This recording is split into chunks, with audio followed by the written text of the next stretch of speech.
Bases dropped on a new round of SDH AM. John here, you there. Thanks for hanging out as you always do. It is a Leagues Cup hour number one. We go around the world in hour number two with our buddy Nino Torres from Gold TV. We come in fully loaded, find out what his topics to discuss are, and we roll from there in the first half hour. Second half hour, last half hour of the show, it's our buddy Niko Moreno from Pulso Sports and Sounder at Heart.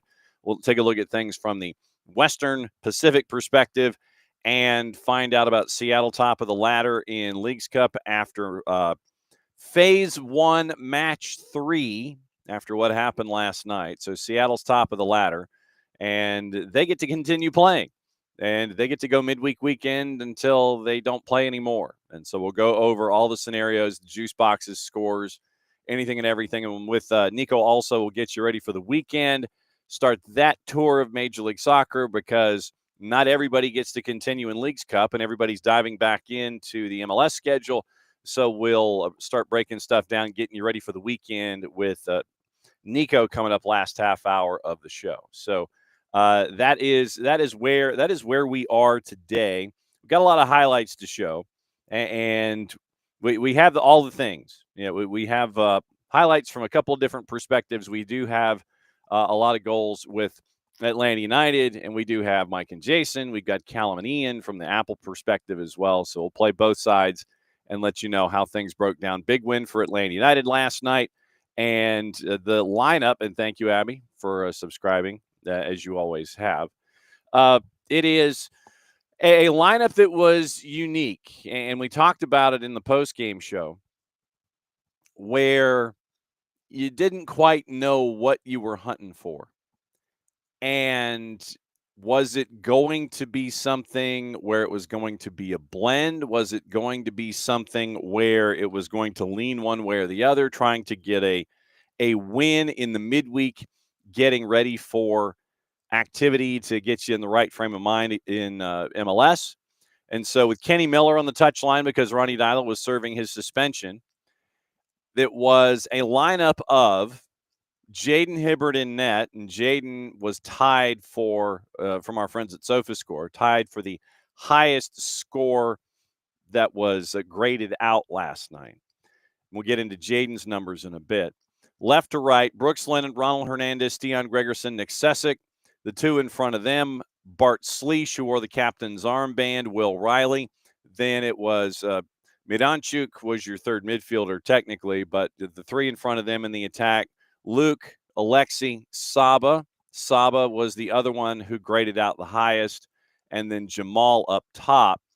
So that was the lineup. No Miggy, no Brad. And so here's just the rest of the lineup, by the way.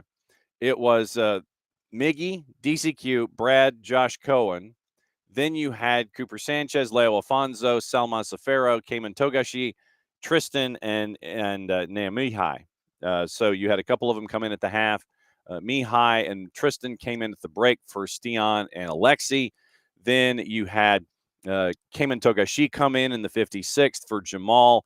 Big Sal comes in with 20 to go to take over for Ronald Hernandez at the back. Leo Alfonso gets a cup of coffee with Atlanta United coming in for Saba with 15 to go. And then Cooper Sanchez comes in for Bart Sleesh with 5 to go. And so you end up with 6 subs that were there for Atlanta United on the night. So that was your lineup, and that was how it started. And we discussed the little societies that we like to talk about. And you got to see it with Brooks, who had, before Leagues Cup, he had played left back before. Back in, I want to say it was 2019 in a matchup against Columbus. So it was not something that was completely and totally foreign. But you had Brooks, so you had Lennon, Riley, and Luke kind of having their own little society. And then on the right-hand side, you had Nick. So you had Sessick, Saba, and Sleesh as their own little society. So you had that group working forward as well. And so Nick Sessick played like he absolutely belonged. Absolutely belonged last night. On the night, he had a 7.1, courtesy of our friends at SofaScore, playing the full 90. 1 assist, 3 clears, 1 block, 1 pick, 1 tackle, 1 dribble passed, 4 of 8 on his duels, fouled once, 49 touches, only had 2 incompletions, or 2 inaccurate passes, if you want to call them incompletions. 27 of 29 passing at 93%. 2 key passes, 2 crosses, 1 long ball. So it was a very, very busy night for Nick Sessick. He absolutely played like he belonged for the first team for Atlanta United. The other grades, we mentioned Alexi was the only other player that graded out. Well, actually, I take that back. The only other starter that graded out as an 8 or higher. Togashi, obviously, with the goal, had an 8.2. Starters, you had Ronald, Stian, and Nick all grading out at a 7.1, along with Bart, Jamal at a 7.2. And then you had Brooks, Will, Brennan getting in 6s because that was where the goal would eventually be scored off a set piece on the defensive left-hand side. So that was the individual numbers of note on the night.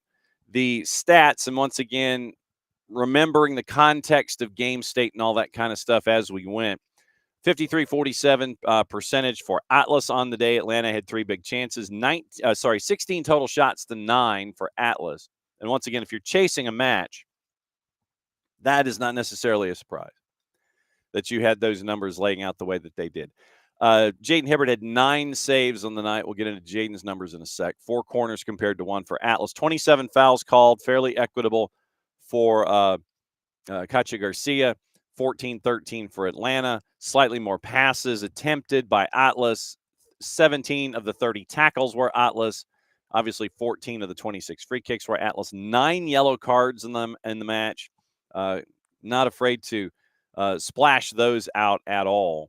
And so that was 9 of those on the day. 20 clearances for Atlanta United, and compared to 4 for Atlas. More recoveries, obviously. They were plus 15 in recoveries.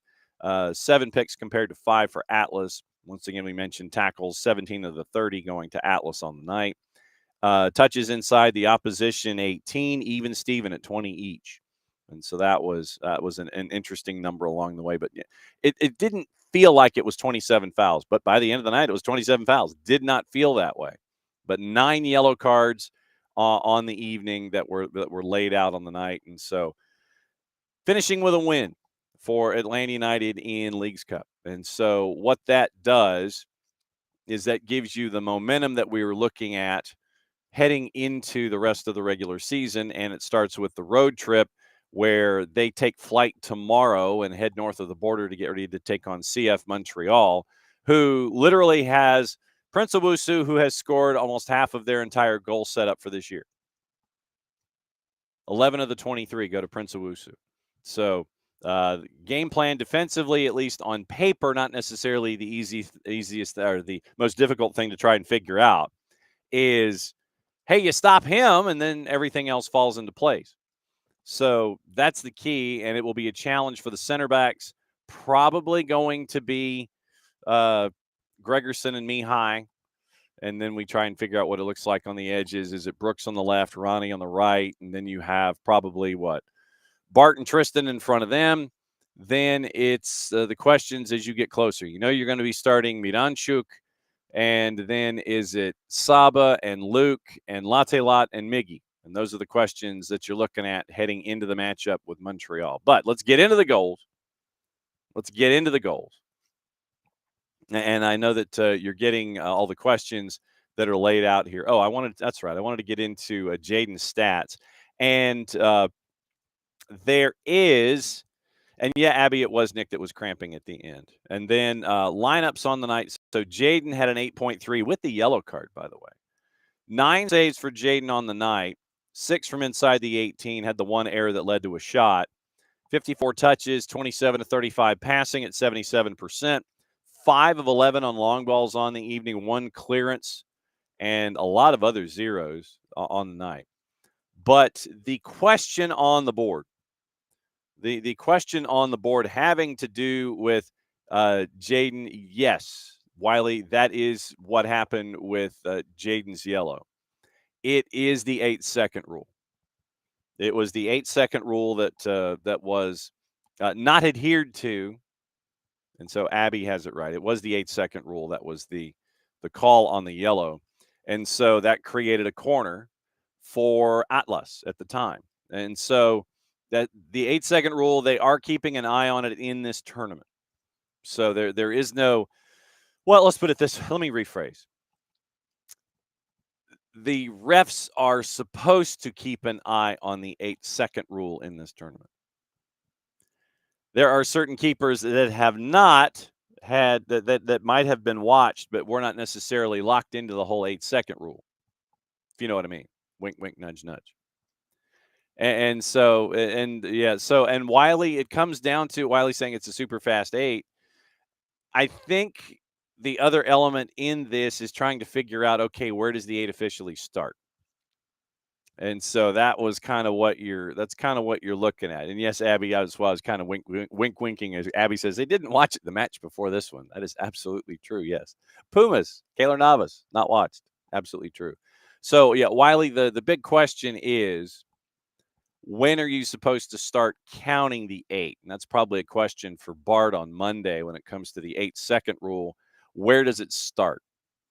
And since you don't have, your standard television referee going, 1, 2, and the arms go way back, and then you get the 6. And I didn't, it wasn't like the Hardys and doing a delete. It was just, was Katya keeping it in her head as she was going forward? Because I didn't see hands, and I've got to ask when it officially starts. That to me is the biggest thing. So that was the larger thing for me, is trying to figure out what it was and what happened. But yeah, it was the 8-second count. So Jaden Hibbert gets the standing 8, didn't do anything, got the yellow, ends up with a corner, and we were all kind of like, wait a second, what just happened? And it was the standing 8 count that was there. So Hibbert gets the yellow, goes to a corner. Atlanta kind of has to come back and defend after momentary confusion, and you end up with that happening with Atlanta United. So yes, short answer is yes, it was a yellow for the 8 count. I've seen the 8 count, I think, a couple of times. If I remember correctly, yeah, you did get the corners that were attached to it. So yeah, it was the 8 count. Let's run through your goals and get you ready for everything else that happened in Leagues Cup last night. Like I said, we'll discuss late night Leagues Cup and Leagues Cup After Dark with Niko Moreno coming up at last half hour of the show. So Atlanta wasting no time and getting on the board. One of the things that it was noted going in, Atlas is going to press you. How do you handle that press? And that was one of the larger points. And so you handle the press, and then you counter press on your own. You try and regain possession. You make sure that life is nervous for Atlas, and Atlanta United did exactly that. Early chance, 4th and 5th minute, where you had Brooks working down the left-hand side, ends up with a cross going back post. Jamal's pressure creates the turnover, and Brooks ends up sending the ball to the far post, up and over everybody, and so that was the first chance. But then you end up with, I think it was Aguirre it was Arias. So it was a long night for a couple of folks. And so, Doria, the left back in the 3-4-3, 5-2-3, whatever you want to call it, it's a long night for Doria. So Doria having to mark Stian Gregerson coming right down the middle basically gives him a forearm shiver to the center of the back. And Gregerson goes down, stayed down for a little bit. But then the end result ends up with one of the 9 yellow cards on the day and a chance for the spot from Jamal. So here's how the call went. 92-9 the game in the Odyssey app. Mike and Jason with the first goal of the match. Now stepping away and blowing her whistle. Jamal TRA against Camilo Vargas. TRA up to it, strikes it, and scores!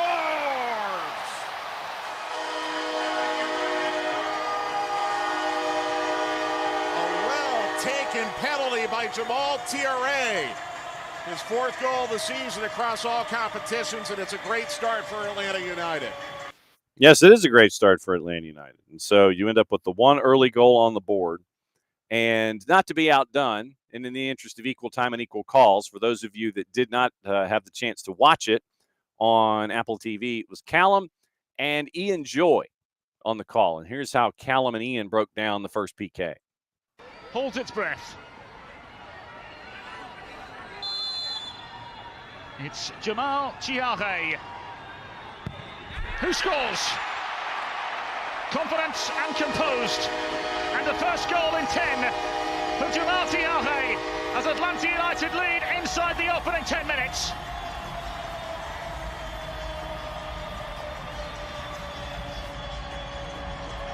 Well, it's such a great opportunity from the spot for a player who's not scored in such a long time to build that confidence, to get the feeling of what it's like to hit the back of the net. It's a great composed penalty kick.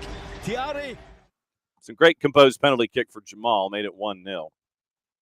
Atlas had a header that went into the near netting, and the Atlas fans thought it was a goal that evened things up at 1. It did not. Then you had a couple of other movements. Nick Sessick getting engaged early on, and Sessick with a pass to Jamal had the header blocked inside the 18. Then Luke just missed in combining with Brooks, and you could tell that Luke was upset that he didn't quite get Brooks. You saw Brooks on a lot of inside runs coming in from the inside left channel. And there was that one moment early where Luke and Brooks are trying to connect, and it was just missed, and Luke knew it. So that was another opportunity. And, handling the Atlas press, and this is what I'm saying. I'm looking at my notes as we go. Handling the Atlas press, pressuring themselves, meaning Atlanta United. And so that was what you ended up with. Then the 33rd minute, 34th minute, 1 turns into 2. And boy, does it turn into 2. Here's how it turned into a 2-0 lead for Atlanta United. Once again, Mike and Jason on the call, 92.9 The Game in the Odyssey app. But he's able to flick it over to Lennon, who gives it back to Schleich. In the middle to Moranchuk, 40 yards from goal. He turns and drives down the left channel, ahead to Brennan, outside the arc. Back to Moranchuk, tough angle shot, score!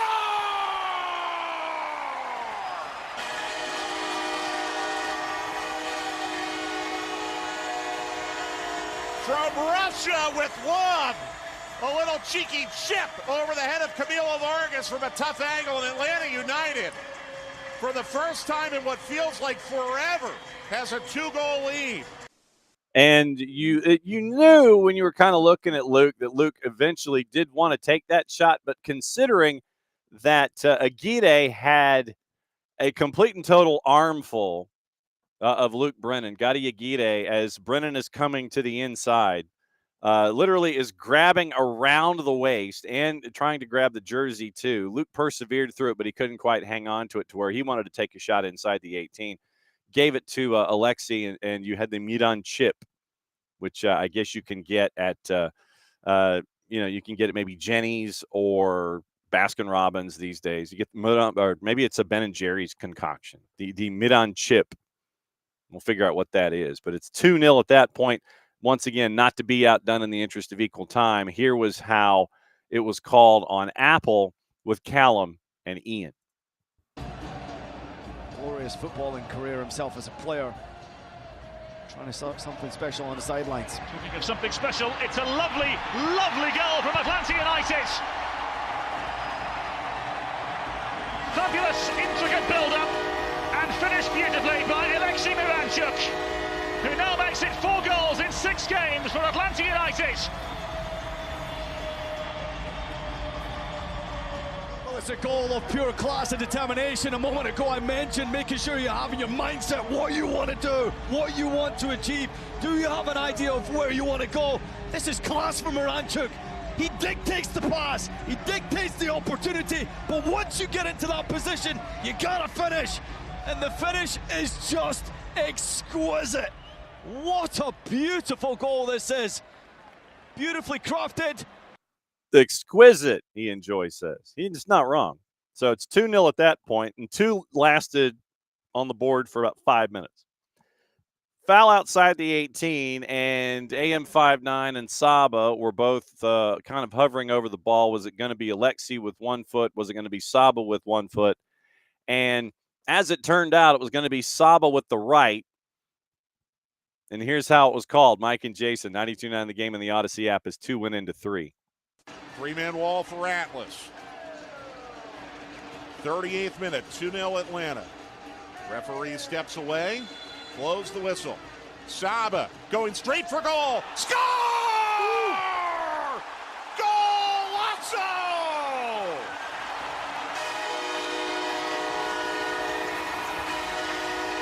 Listen all you all, it's a sabotage. And out of nowhere, Atlanta United has a goleada going against Atlas.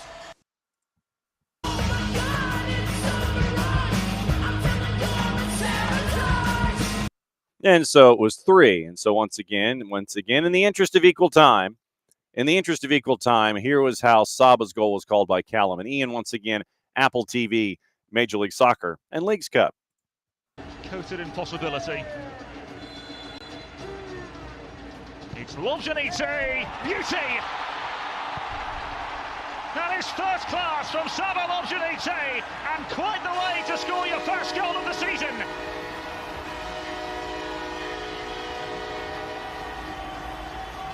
What a goal! What a finish! Think again! This is all about confidence, and that is an unreal finish. Lobjanite's got it in his locker. Vargas has got no chance. He thinks he's getting there, gets a hand to it, but it's not strong enough. The power, the accuracy, the finish. It's absolute class from Lobjanite. And Ian Joy is not wrong. That made it 3, and that was where it would be at the break. You had a big Jaden Hibbert save in the 40th minute. Once again, the subs, Mihai and Tristan, coming in at the break to start the second 45 for Stian and for Midanchuk. 62nd minute, Saba, Luke, and Brooks once again combining to the back post. Couldn't quite finish it there. In the 65th, and this was what we were talking about with Jaden, where on a night like last night, you got to see everything involving Jaden Hibbert. You got to see the good, the adventurous, and the woe. And so you had that moment of woe in the 65th where Jaden kind of passes it forward, and it looked like he kind of chunked it a little bit on the turf. Didn't catch it as much as he wanted to, and it turned into a shot that he would save by Atlas, but then that would keep everything at 3. And, yeah, it was the 8-second rule. I have it written down. So 8-second rule gives the yellow after the Hibbert adventures. And then 3 minutes later, one of the other cool moments of the night, goal number 4. And here was how Mike and Jason called goal number 4. Cayman Togashi on the board for Atlanta United. Will dribble parallel to goal, fake the cross, and now drop a cutback pass to Schleich in the central channel. He fires it off to Sesak on the right side. Sesak with a cross, header, Togashi, score!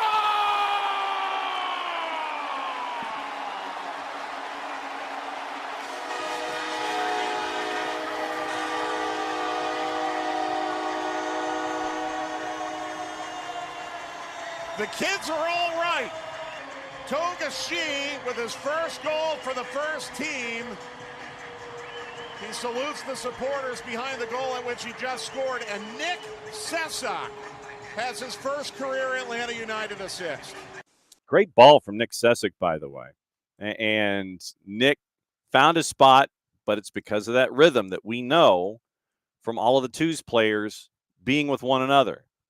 We know where we know where Cayman wants it. Cayman skied, got to the ball before the defender did. Nick placed it absolutely perfectly for Cayman. Cayman puts it off his head and into the back of the net. And once again, in the interest of equal time, here's how Callum and Ian saw goal number 4. Movement ahead. Here's Bartosz Schleich. He's had a good game. Schleich always wanting to get a contact on the ball. Ball played in Togashi. Brilliant header. And just look how much that means.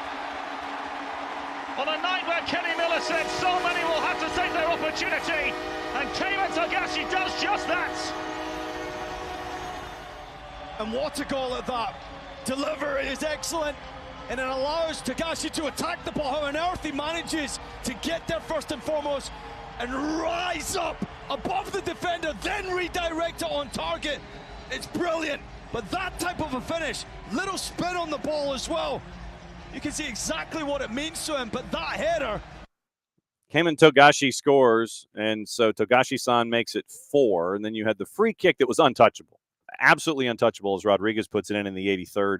4-1, your final. Atlanta United finishes up Leagues Cup with 3 points, the 3-goal win, 3 points, and a tremendous round going up against Atlas. After the match, and I would recommend that you go back and check out the full-time report with me and Abe. One of the interviews that aired last night was with Nick Sessick. We will run the interviews with Jaden Hibbert and with Ronald Hernandez tomorrow leading into the match week with Montreal. And it was really cool to hear Nick, obviously, and also go back and listen to the 1v1 that we did with him. But really cool to hear Nick discuss the faith that Chris Henderson had in him to bring him from Messi and Friends to, along with Ryan Carmichael and with Sal Mazzafero. So the faith that Chris Henderson had in them in the first place to come up and be a part of things, to where Nick has now earned the deal to the end of the season, part of it out of necessity and then part of it out of what he has been able to accomplish. And then you have Nick say, when asked about Chris Henderson's faith, the fact that he believes in me, basically, I wouldn't disappoint him. To have that from Nick Sessick last night, and it was, then the question that Jason asked about the family, where Nick says that, being able to be up with the first team, have the result, have the effort that was out there last night, he says it means everything. It was emotional for his mom and his family. So to hear that from Nick, I thought that was tremendous. And then you had Kenny Miller discuss, Nick, and it was one where you had a handful of debuts, and it was, Nick investing in everything every single day, according to Kenny in the interview. It was not a meaningless game for a lot of folks that played last night. And while it did not mean anything in the idea of Leagues Cup, it meant a lot to a lot of the guys that had minutes last night for Atlanta United. I mean, once again, let's look at that. Let's look at the lineup.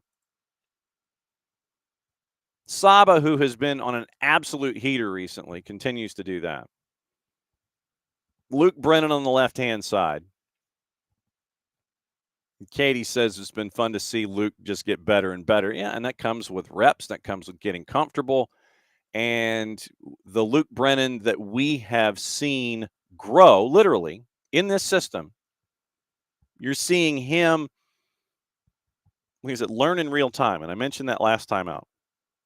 Seeing Luke Brennan learn in real time about first team Atlanta United soccer. 90 minutes last night, 1 assist, 37 touches, 13 of 15 passing at 87%. 1 key pass, 1 big chance created, and it was the goal, obviously. 1 shot blocked, 3 of 6 on the dribble, 5 of 10 on his duels, fouled twice.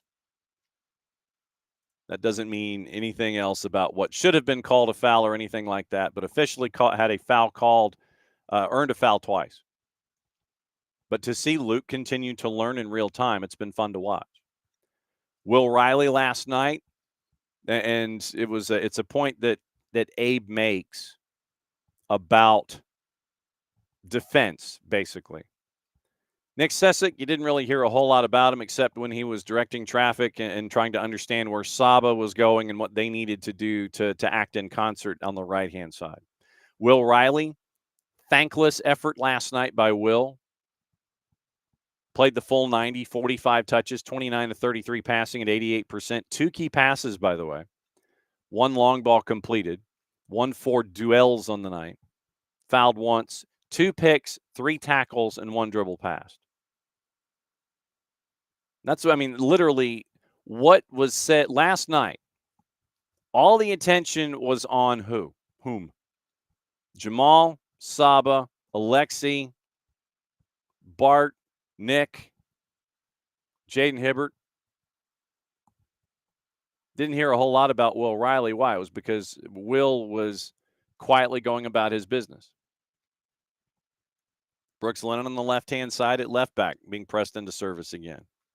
And that back line, once again, the back line, each registered over a 7, courtesy of our friends at SofaScore. Brooks with his yellow was in the 6s. Ronald with his yellow was a 7.1, which tied him for the other 2 at the back. Ronald Steon and Nick Sessick each had a 7.1 last night.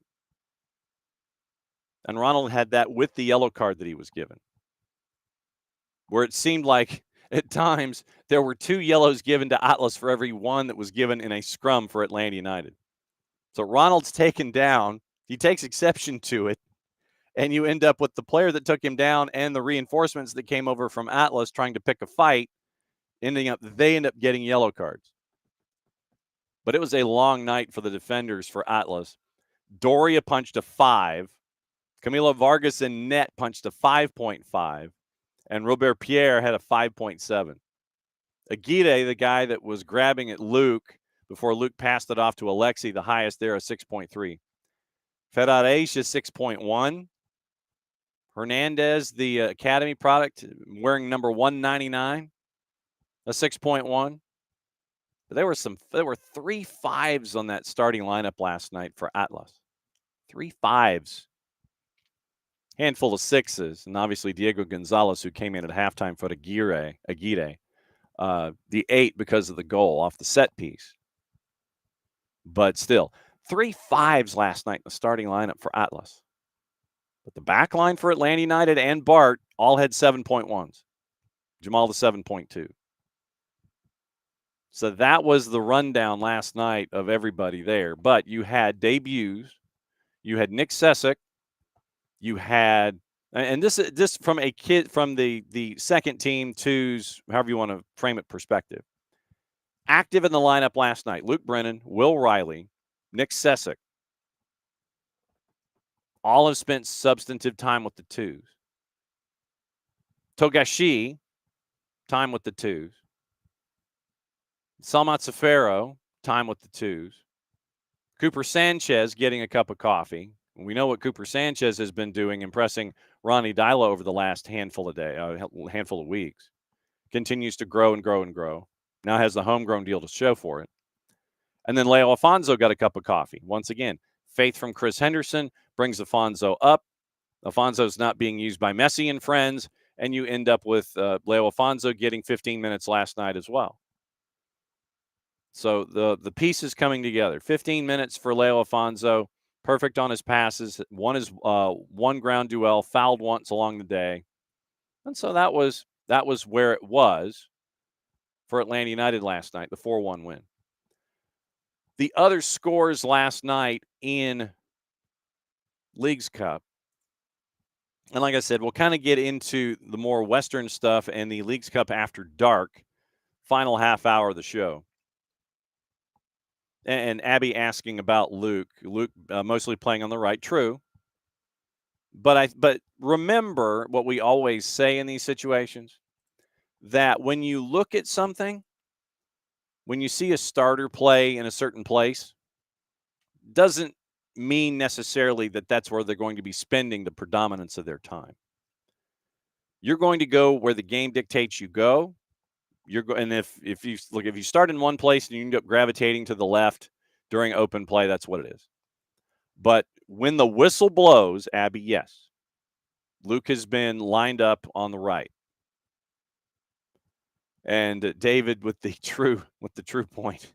If the Luke pass happened with the last set of refs, they would have blown it dead after Alexi scored and given a free kick outside the 18. Well, or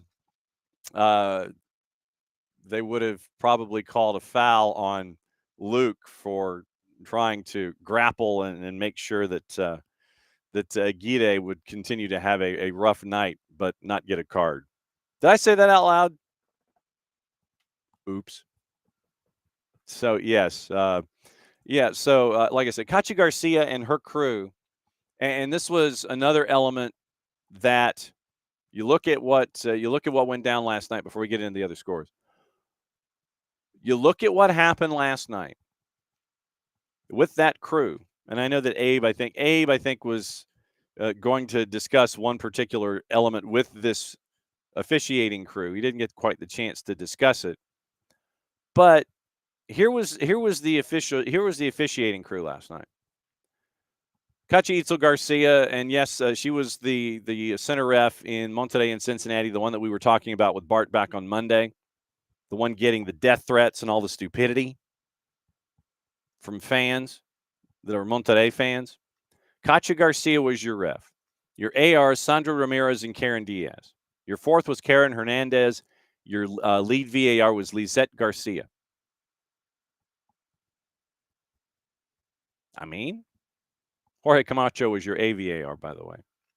Kachi Garcia, Sandra Ramirez, Karen Diaz, Karen Hernandez, Lizette Garcia. Center ref, ARs, fourth, VAR. I got nothing. And no one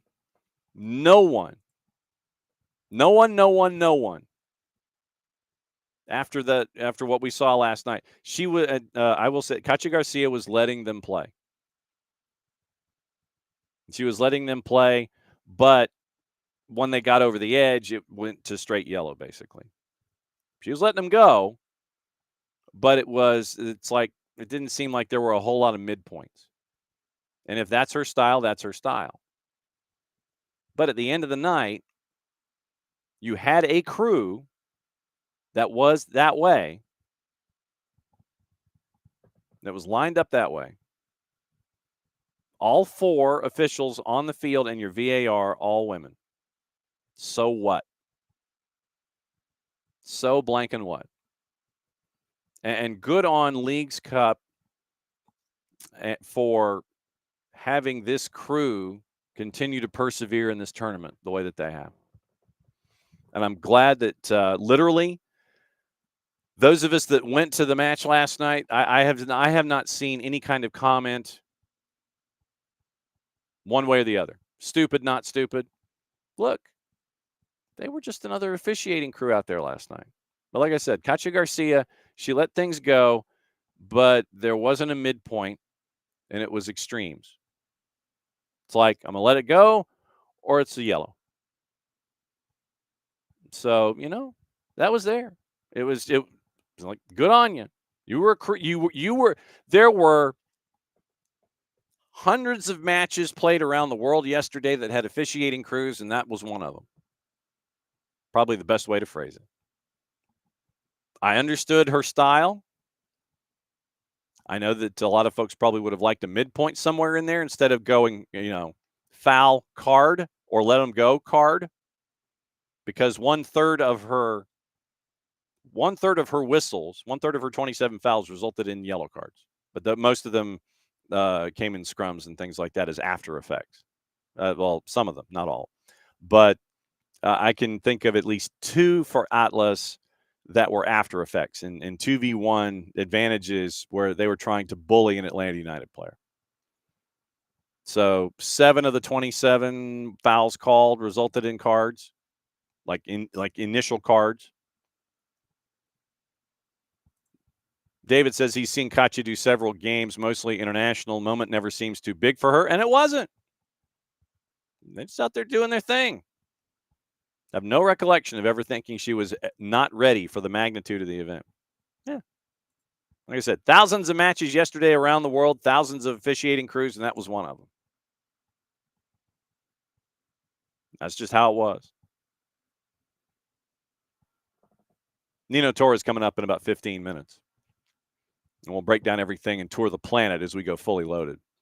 But yesterday in Leagues Cup, and like I said, we'll set up where we are today. How are we listing this? Was this North and Central America? Trying to figure out Leagues Cup. Okay. So North and Central America. 5 matches today. Then we'll get into some of the gossip, rumor, and the innuendo with players and such on our way out of this hour. Cincinnati and Chivas. Cincinnati favored at a -110, draws a +258, Chivas a +264. 740 Monterrey and Charlotte. Monterrey favored at a -119, Charlotte a +257, Your draw is a plus 296 in the composite. Once again, courtesy of our friends at Odds Portal. 740 Red Bulls and FC Juarez. They need a win, meaning Juarez. Red Bulls do as well. Red Bulls a plus 118, draws a plus 250, Juarez a plus 217. 840. Cruz Azul and Colorado. Cruz Azul a minus 110, draws a plus 285, and Colorado a plus 254. Late night, 11:45. LAG and Santos Laguna. LAG's a minus 294. Santos Laguna a plus 677, and your draws a plus 395. So let's get you into the standings for what is up with Leagues Cup. 2 teams, 1 slot for the Liga MX side. Right now, Liga MX, Toluca, Pachuca, Tigres in. And it has come down to the final match day to figure out if it's going to be Puebla, who is in the barn at 6 points, or Juarez. Juarez, they need, really, if they win, obviously, they win and they're in. So if FC Juarez wins, they're in. If they win in a PK shootout, they are in. And Puebla is out. But then, right now, with Liga MX, you might be getting into goal difference and all of those kinds of things. But the easiest plan for Juarez is to win. Juarez wins, they advance. Let me see if our friends at Odds Portal have eliminations or if they just have standings. But they do have goal difference. Okay, so Juarez right now, 5 points, and they are even on goals scored with Puebla. So if they get 2 points, they're in. If they draw, then they would be in as well because that gets them at 6, and their goal difference is plus 3. Puebla's goal difference is plus 2. So literally, all Juarez needs is not to lose. In theory, they could have a kickabout, and they could advance, and Puebla would be out. Toluca, Pachuca, Tigres all in. The MLS side, it's slightly more chaotic. Seattle clinched the top seed going 3 for 3. Giving up 2 goals in 3 matches. They scored 11, obviously 7 going in one of those. Seattle's your top seed. Miami is in. They're at 8 points. Then the fun starts. Orlando, Portland, they are in right now at 7 points. They are in. Orlando has a plus 6 goal difference. Portland has a plus 5. LAG is at plus 3, so LAG needs to win and win big. That's where they are. 2 matches plus 3, so they need to win and win big tonight. That would be the prescription for victory for LAG. Win and win big. Cincinnati and Red Bulls also are mathematically still in, but Cincinnati's goal difference is plus 1 with 5 goals scored. Red Bulls are at plus 1 with 2 goals scored. So say Cincinnati and Red Bulls win, that would get them to 7, but they still would not be in on goal difference unless they blow folks out. So that's what you're looking at tonight from your Leagues Cup matchups. For Cincinnati and for Red Bulls, win and win big. Juarez basically needs a kickabout to advance. That wouldn't do Red Bulls any good. Everybody else is eliminated. Charlotte, once again, 1.2 matches. Monterrey, they are out as well. So the match in Charlotte means nothing. I would expect rotated lineups and maybe intrigue and chaos. But once again, Cincinnati needs a win over Chivas. And they need a big win over Chivas. Because right now, Chivas, they're 13th, 2 points. So what does Chivas do? Does Chivas rotate coming into tonight, going to take on Cincinnati? Cincinnati win big. They're favored. Chivas doesn't care. Doesn't affect them in any way. Monterrey, Charlotte, nothing happens here. That's a dead rubber match. Nothing happens. No one's affected. Juarez needs a kickabout. They need 1 point to keep their goal difference. They would advance. Red Bulls need a win and win big. Cruz Azul out of the tournament. They're probably going to rotate. Rapids out, so the match means nothing. And then LAG and Santos Laguna late night, like later than late night. LAG and Santos Laguna once again. LAG's got to win big. They're at +3. And if I'm playing the tiebreaker correctly, say they win, they're at 7 points. Then you would imagine that their goal difference would increase from 3, and then they would have more goals scored than Portland if it gets to 5. So a Galaxy big win, a Galaxy 2-goal win, puts them in, knocks Portland out. So I guess that's kind of your markers here when it comes to the matchups tonight. Obviously, Niko Moreno is going to be joining us, and we'll get into Leagues Cup a little bit. Then we'll get you set up for what's going on Major League Soccer this weekend. We'll play some cliffhanger, find out what's going on in Seattle's world with folks. 2 weeks left, a little less than 2 weeks left in the transfer window, and we can find out what the word is out west. Pedro de la Vega, get that update, health updates on a bunch of folks, find out what's up with Cascadia, and then go through the matchups there. All right. Atlas was rotated, Pars. They were rotated. And it was one of those where it was Gonzo trying to figure out, okay, what else do I have here? And in Liga MX, remember, they have just started the Apertura. And after a handful of matches right now, Atlas middle of the table. They've hit each column. They're 1-1-1. Goal difference of -1. They've scored 8 in 3, and they've given up. They've scored 7, given up 8. Their next matchup is against Pachuca this weekend, Sunday. So there has been some allowance for teams in Club World Cup to get the later dates, but they're going to take on Pachuca, who's at the top of the ladder right now, once again, 3 weeks into the Apertura. So Atlas, middle of the table. They were rotated, and there were 2 academy players. You had 2 triple-digit players, just to give you an idea, just to find out what it was. And I think there was another academy player that was in the matchday roster. I do not believe that player got the chance to play, but you started with 2 academy players, 2 triple-digit players you started your day with, just to give you an idea. So that was Atlas. Okay. Gossip, rumor, and innuendo, what to watch, where to watch it, how to watch it before our buddy Nino Torres joins in just a little bit. Liverpool interested in signing Bradley Barcola. We got to see him during the Club World Cup. France International valued at over €100 million. Foot Mercato reporting on that. Barcola has not said he wants to leave PSG, and Liverpool are yet to give up on the idea of signing Isak, but have shortlisted Barcola and Real Madrid's Rodrigo as possible alternatives. Brighton have no intention of sanctioning Carlos Baleba's exit this summer amid reported interest from United, according to The Athletic. 3 years left on his Brighton deal, having joined the club from Lille in 23. 61 matches, 3 goals on the board. United have reportedly made contact with the reps of Baleba to sound him out, but they would struggle to afford both Baleba and Benjamin Sesko before the close of the window. Close of the window, by the way, September 1st. Newcastle could be thwarted, once again, from our friends at the Four Letter.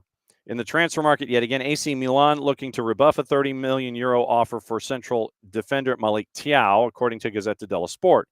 Como have already have an offer accepted in the window, but Thiaw turned them down. Since then, Milan have decided they want to keep him, more likely to offload Samuel Chukwueze to Nottingham Forest or Yunus Musa to Fulham. Keep an eye on that.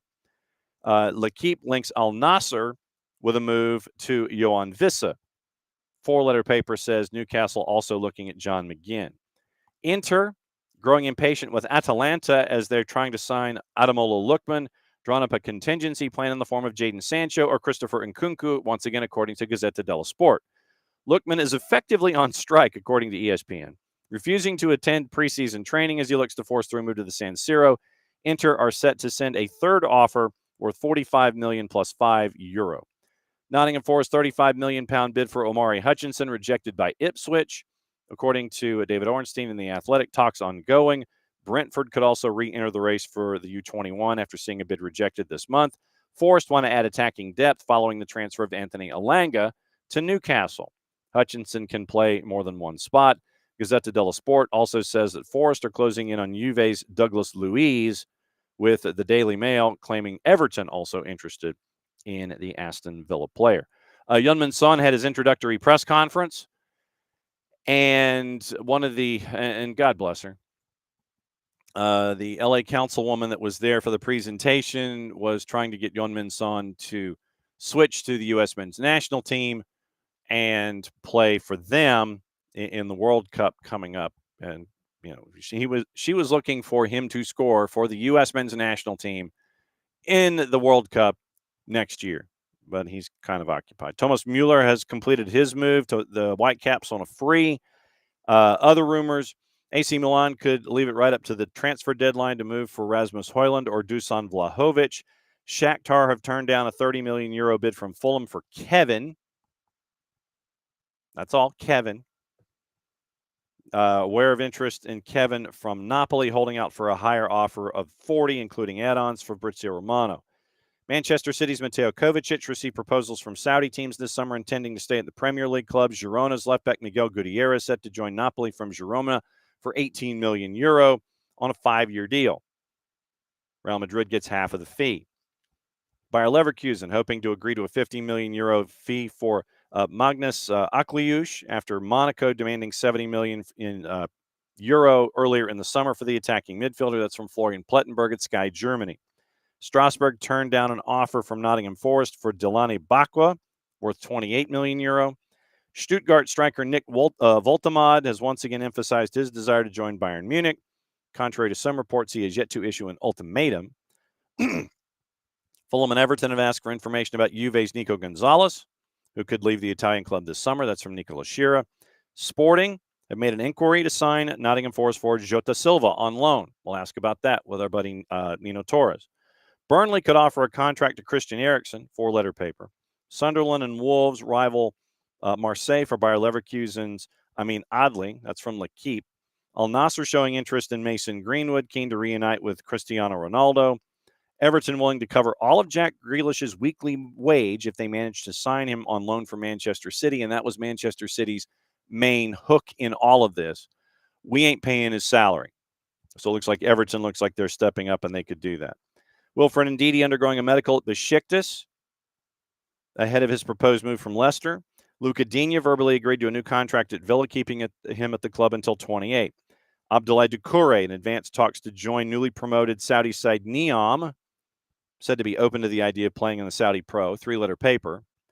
Alvaro Morata set to hold further talks with Como Thursday in a bid to unlock the deal to move from Milan. Marseille have set Jonathan Rowe's asking price at €20 million.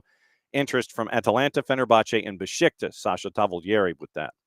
Sheffield United have made an approach to sign Atalanta defender Ben Godfrey on loan. Cologne set to sign Cenk Ozkachar on loan from Valencia. Medical now booked. Napoli have made an improved offer of €17 million to sign Sevilla right back Juanlu Sanchez. Baptiste Santamaria will undergo a medical ahead of completing his transfer to Valencia from Stade Rennais.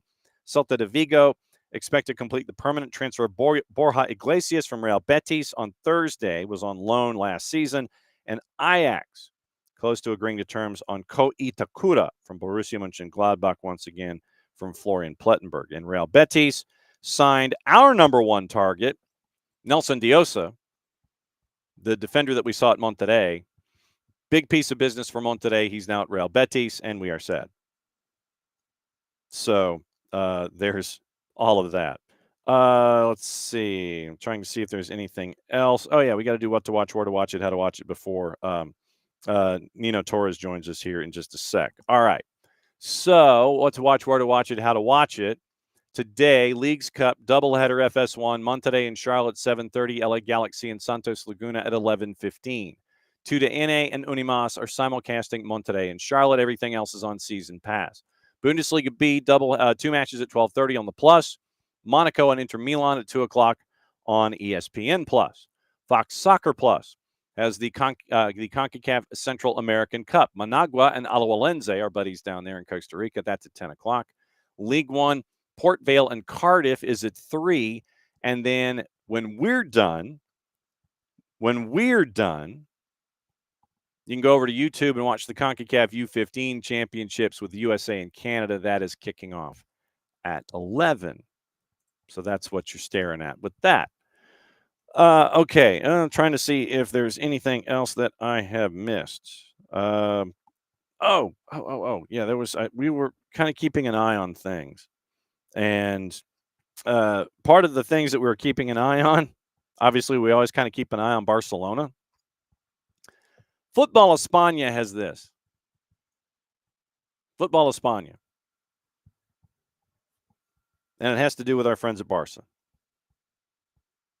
Now, for those of you that know about the Marc-Andre ter Stegen situation, they are trying to get ter Stegen to sign on the dotted line and let the club see his injury or his club physicals to activate the injury rule so they could get financial assistance to sign another player.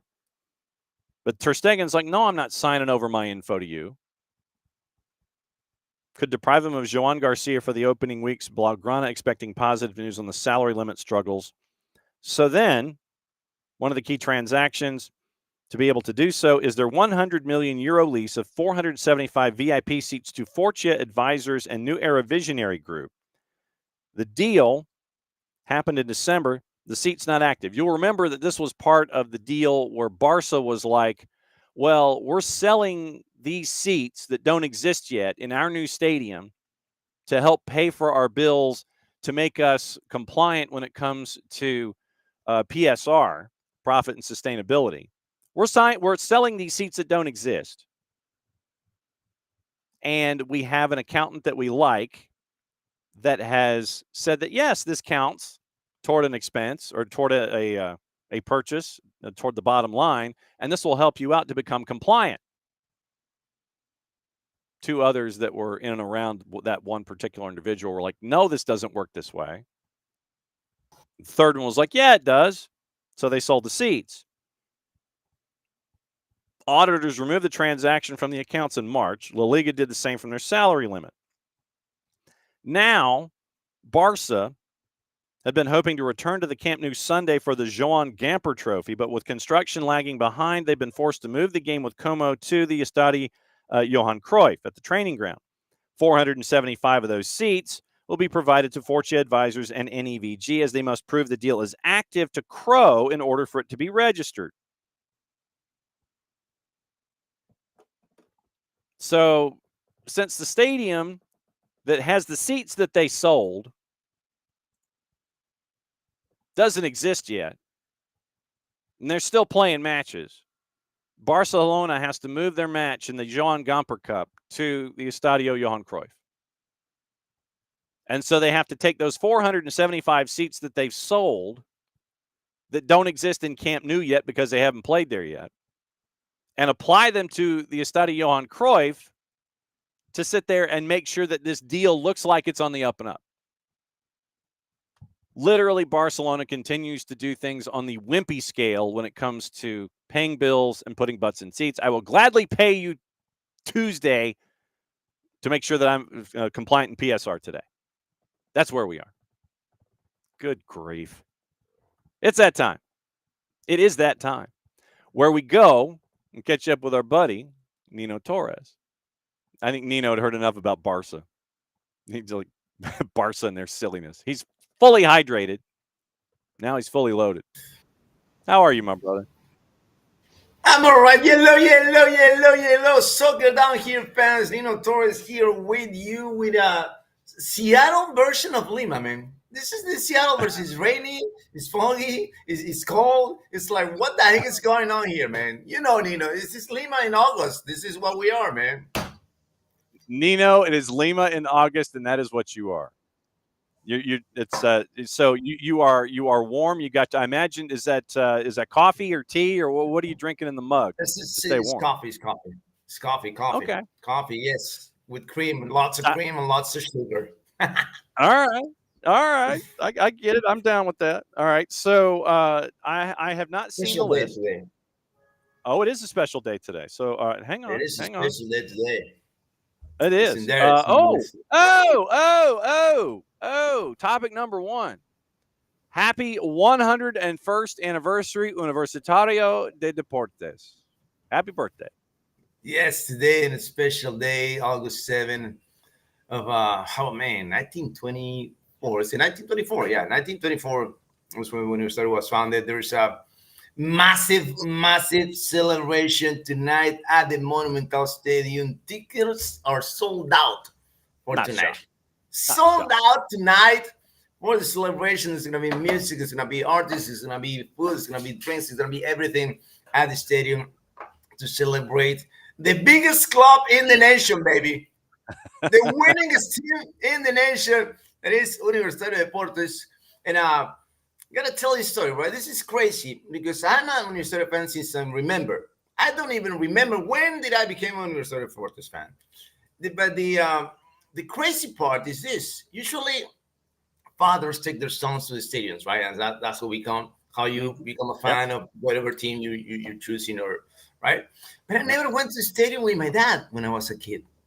I never went to the stadium with my dad, and that's because my dad used to work for the oil company here, and we got to travel around the country, so we never got to really settle in Lima up until I was a grown man. So I took my dad to the stadium to see Universitario de Deportes. He didn't take me. I took him for the first time, and that was special, man. Special moment for me, a special moment for us, which is crazy because they're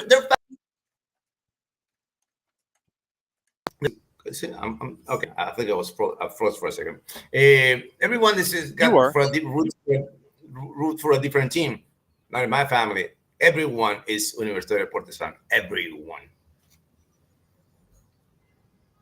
To that point, my dad was never an ice hockey guy. Okay. And I always grew up as an ice hockey fan and covered it and all that stuff. So when I had the opportunity to go visit him in Los Angeles, I'm like, hey, let's go see the Kings.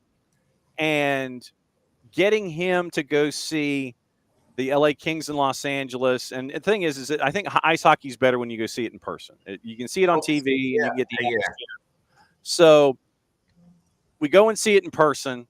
He finally understood where I was coming from. And so he became a fan of the sport. He would watch the sport, or at least he would sit in the same room with me and sit there and nod his head like he understood what was going on. And then we would go, when he would move around Los Angeles, there were some minor league teams that were near his casa. And so I'm like, hey, Dad, let's go down the street literally and go watch the stuff here. It was like maybe us and 75 other folks.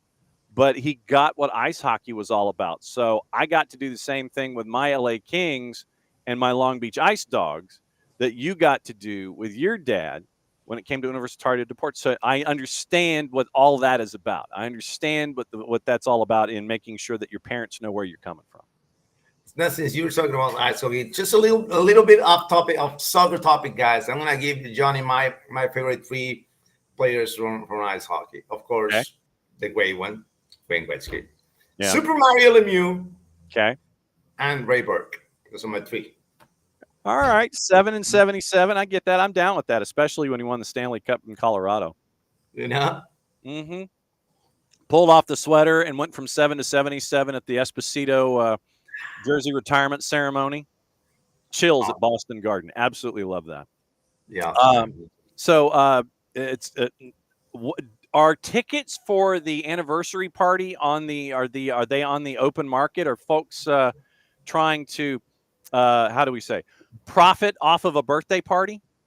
And not on this one, no. Okay. Not on this one. Not on this one. Usually for games, right? For soccer games, but for these kind of celebrations, no, it's not. It's not. It's, I mean, because they know they're gone.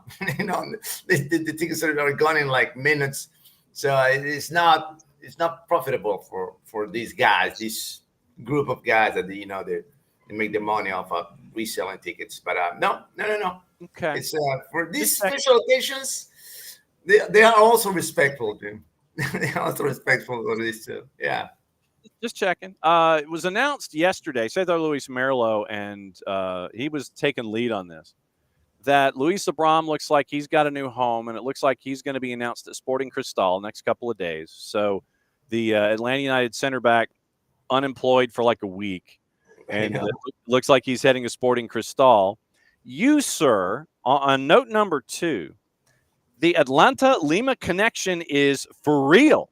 Yes, it is. Yes, it is. This is crazy, but this is the first time we got an actual soccer player directly related between you and I, guys. Huh? This is the first time. And since we're talking about Abraham, it's that the defenses win championships. What Sporting Cristal and Alianza Lima are focusing on for this Torneo Clausura. They both acquired massive players. This Luis Abraham and Miguel Araujo. I think he played for Portland, if I'm not mistaken. Miguel Araujo, I think he played for Portland. I got to double check. But with these two, Sporting Cristal has the best defense in the league right now, man. 4 rounds, no goals conceded. Not a single goal conceded after 4 rounds. Sporting Cristal, after having a crystal job for the first half of the year and the last year and the year before, now they're not conceding goals. They're on top of the standings in terms of points, in terms of not conceding goals.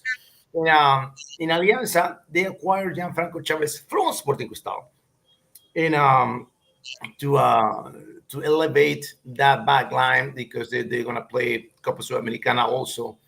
And right now, Alianza Lima is in trouble now because after 4 rounds, they only collected 5 points. And for me, from my point of view, from my POV, is that Alianza is out of the Clausura. Really? It's out. It's out.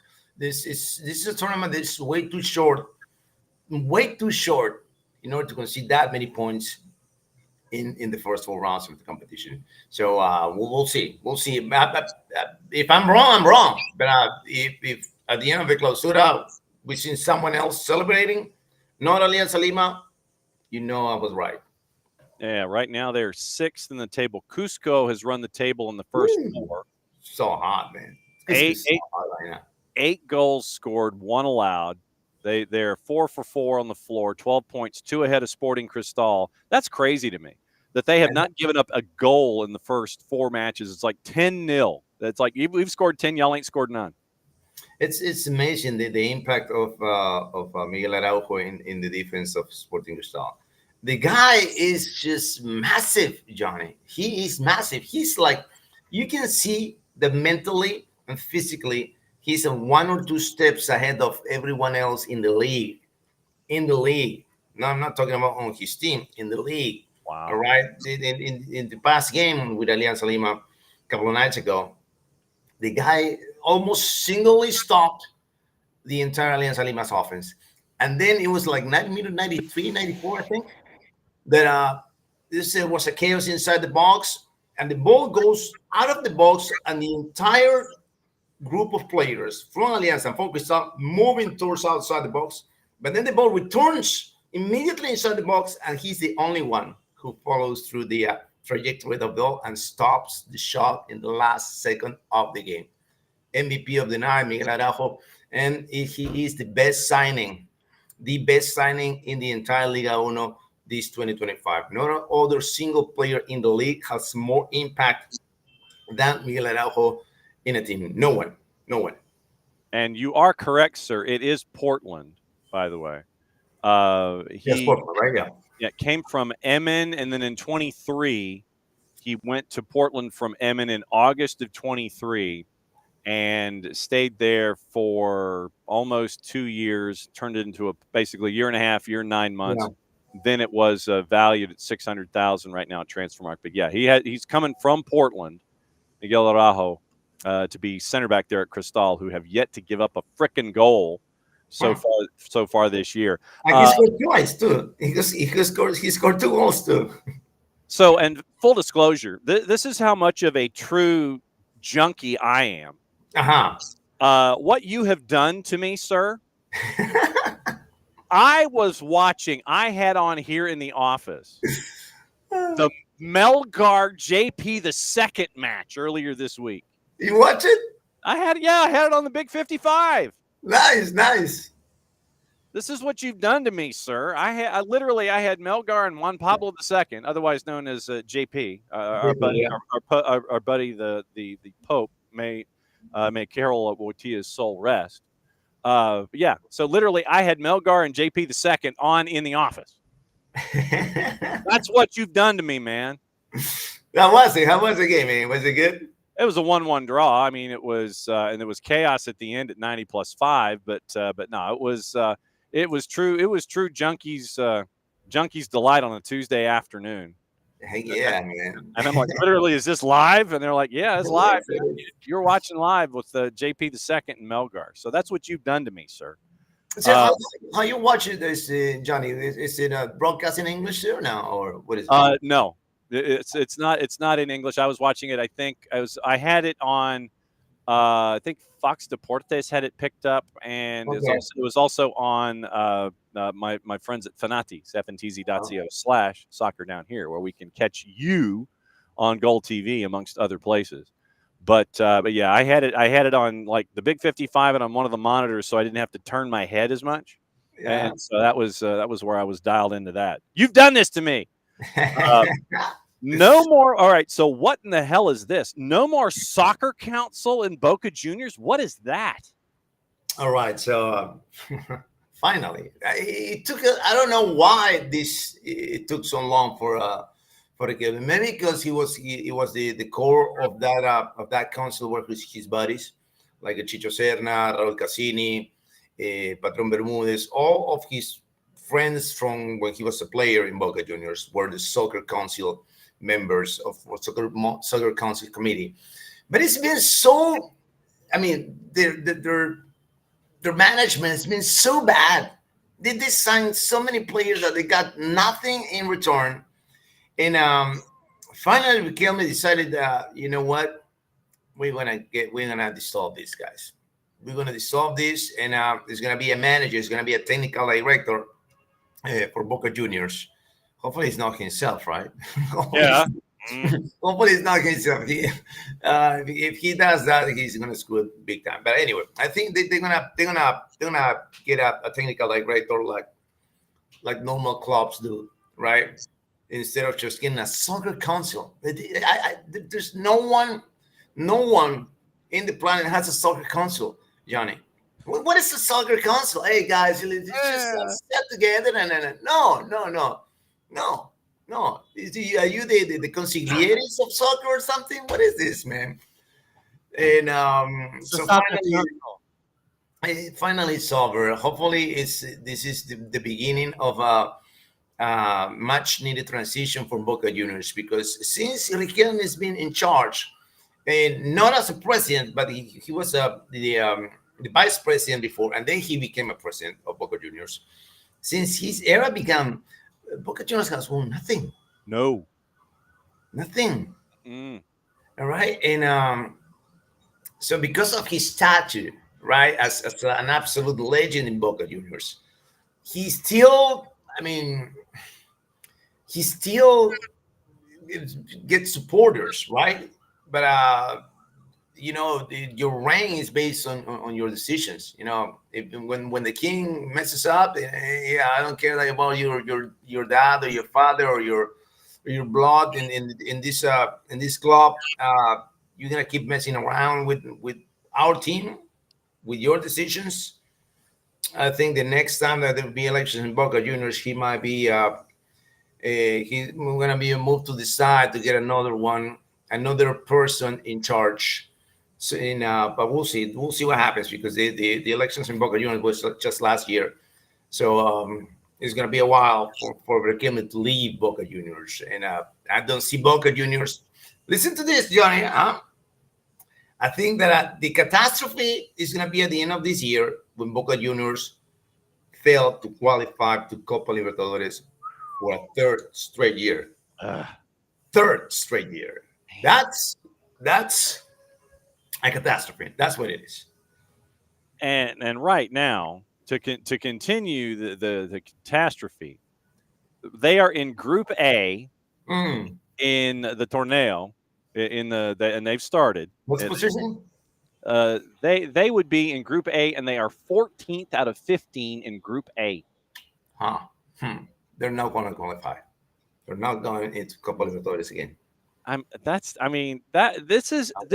To look at this and see Boca Juniors 14th out of 15th in group.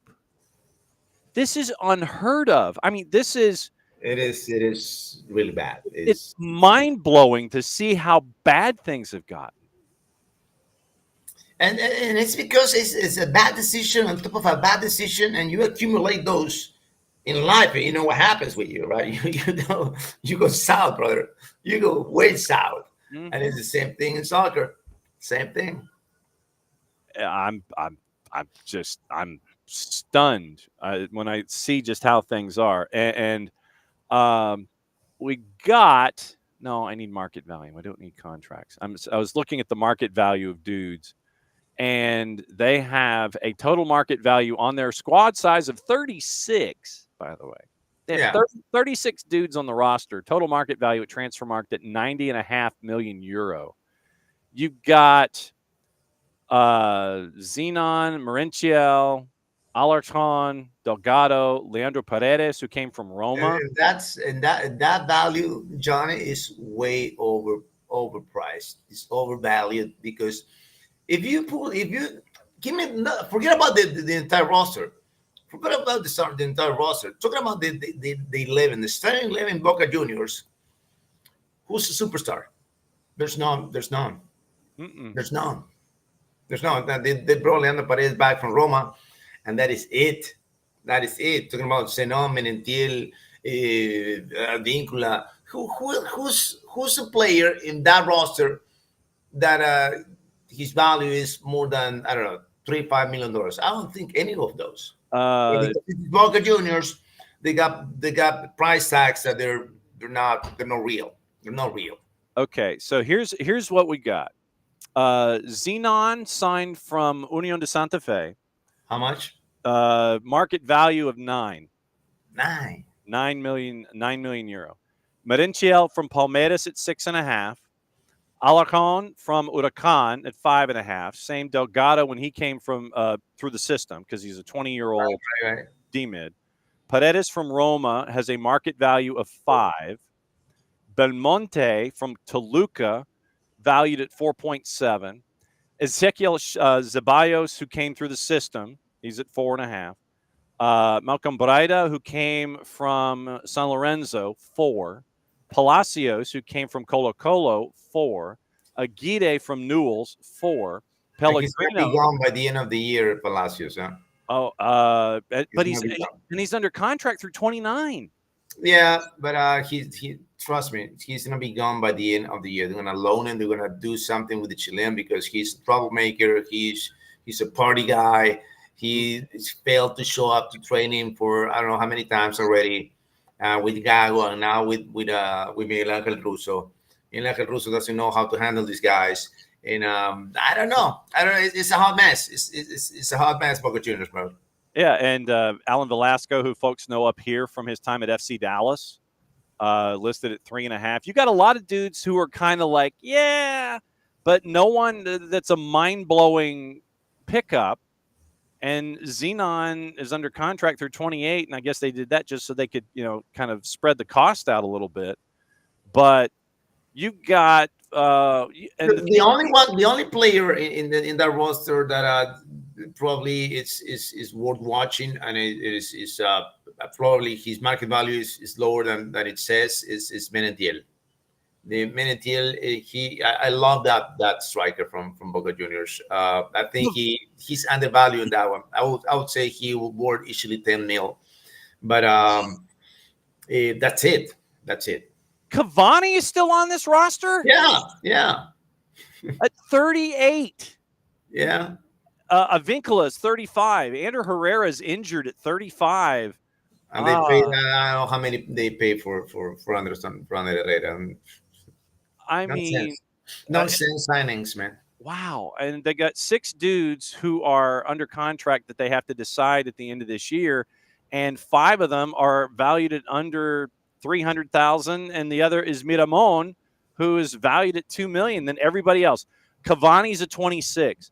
Marchesín is a 26 at the age of 37. Herrera is a 26 at the age of 35. Advíncula is a 26 at the age of 35. Battaglia is a 27 at the age of 34. This is insane. This is nuts. Yeah, you see the mess now, huh? Oh my God, that's a mess. Yikes! Now. The wait is over. Liga Portugal is here, and it is time. It is time for Nino Damas. Hold on. Where's the hat, man?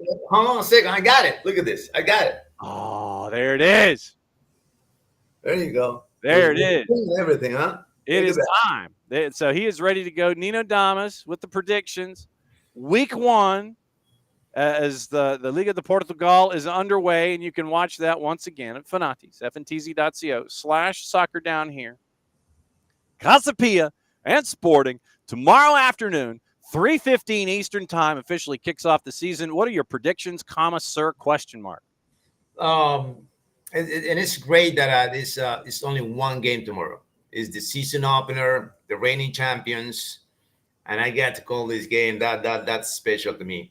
I've been reading like crazy for the entire week because season is about to start, and it's crazy how I've been going through very different sites. And Porto is the candidate to win the championship. I was like, I love Rodrigo Mora. I love the kid. I think this is going to be his breakthrough season. He's going to be a true superstar in the league. But I don't know if it's going to be enough to carry this team that doesn't have anything else that strong or that special to make it happen for Porto. It's been 4 years since the last championship for Porto, for the Dragons, and I don't know what's the reason behind this. All these journalists favoring Porto for the to winning the championship when the reigning champions, Sporting Club.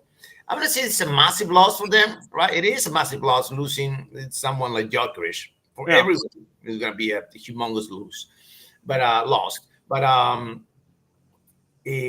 they only became stronger. They got key players in key positions. I think Luis Suarez, the Colombian, I think it's going to be like Gyökeres. But you got a guy who scored 31 goals last year. You add it into the system. And basically the core players, the spinal core of these by champions, that is they're Sporting, they won back-to-back, still there. Got the same coach. You got the same defense. You got the best center mids in the league, and you add a couple. What's his name? Coach Vasvili. I think it is. I'm gonna train him now. I get ready. He's gonna be Cocho. That's it. You're gonna be Cocho, brother.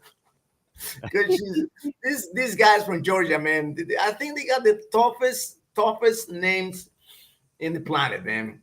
But he's gonna be. That's it. I got it already. He's Georgie from Georgia. That's it. Ah, Georgie from Georgia. That's your nickname, brother, and that's who I'm gonna call you for the season.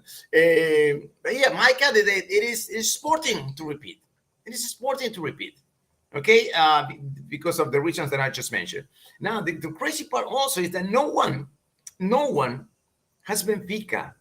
No one has Benfica on their list as a Pro Bowl champions for this season. And I don't have it either,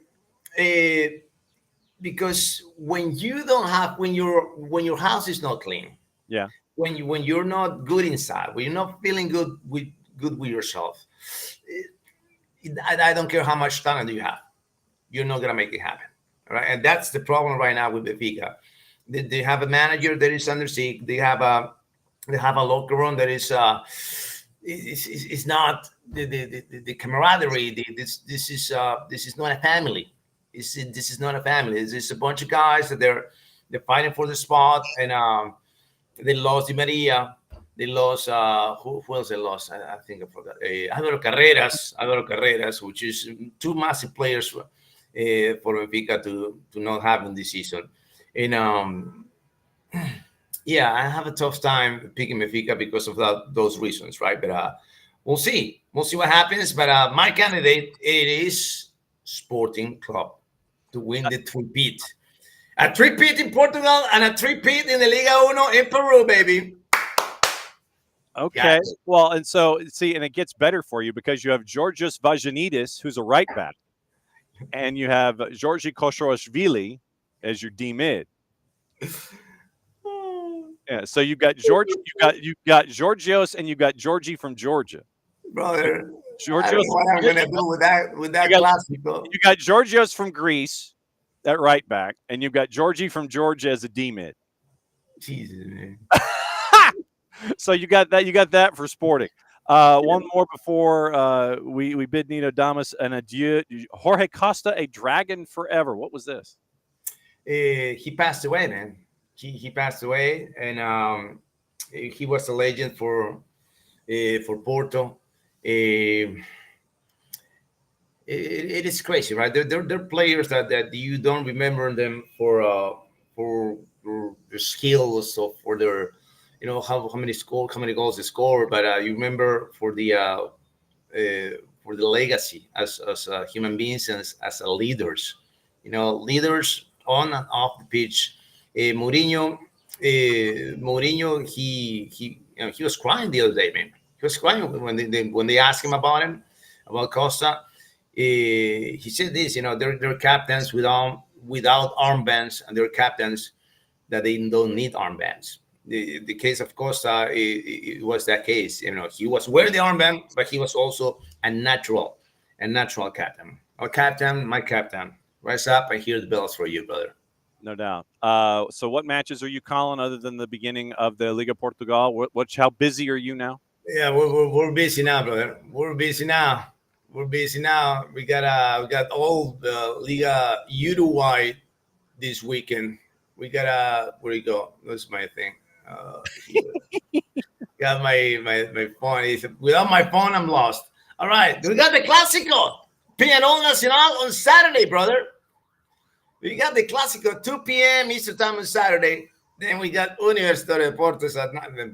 This is a glorious Saturday for me, man. We got Peñarol Nacional in the afternoon, and then we got Universidad de Deportes versus Sport Boys at nighttime. Prime time in Peru, 8:30 p.m. Eastern time. Then we got on Sunday, we got Miramar Liverpool, we got Wanderers Plaza Colonia. And that's it for the weekend, man. And then we got next Friday, we got Boston River versus Spain. Oh, there you go. For your friends in Kentucky. Hey, you know what? My friends in Kentucky, they're asking me, we cannot get the jerseys, man. We cannot get the jerseys. I try to figure out how to get the jerseys for these guys, man. Yeah. I want to figure something out to get them the jerseys to Kentucky, because the website is not working. We're trying to buy it from the club.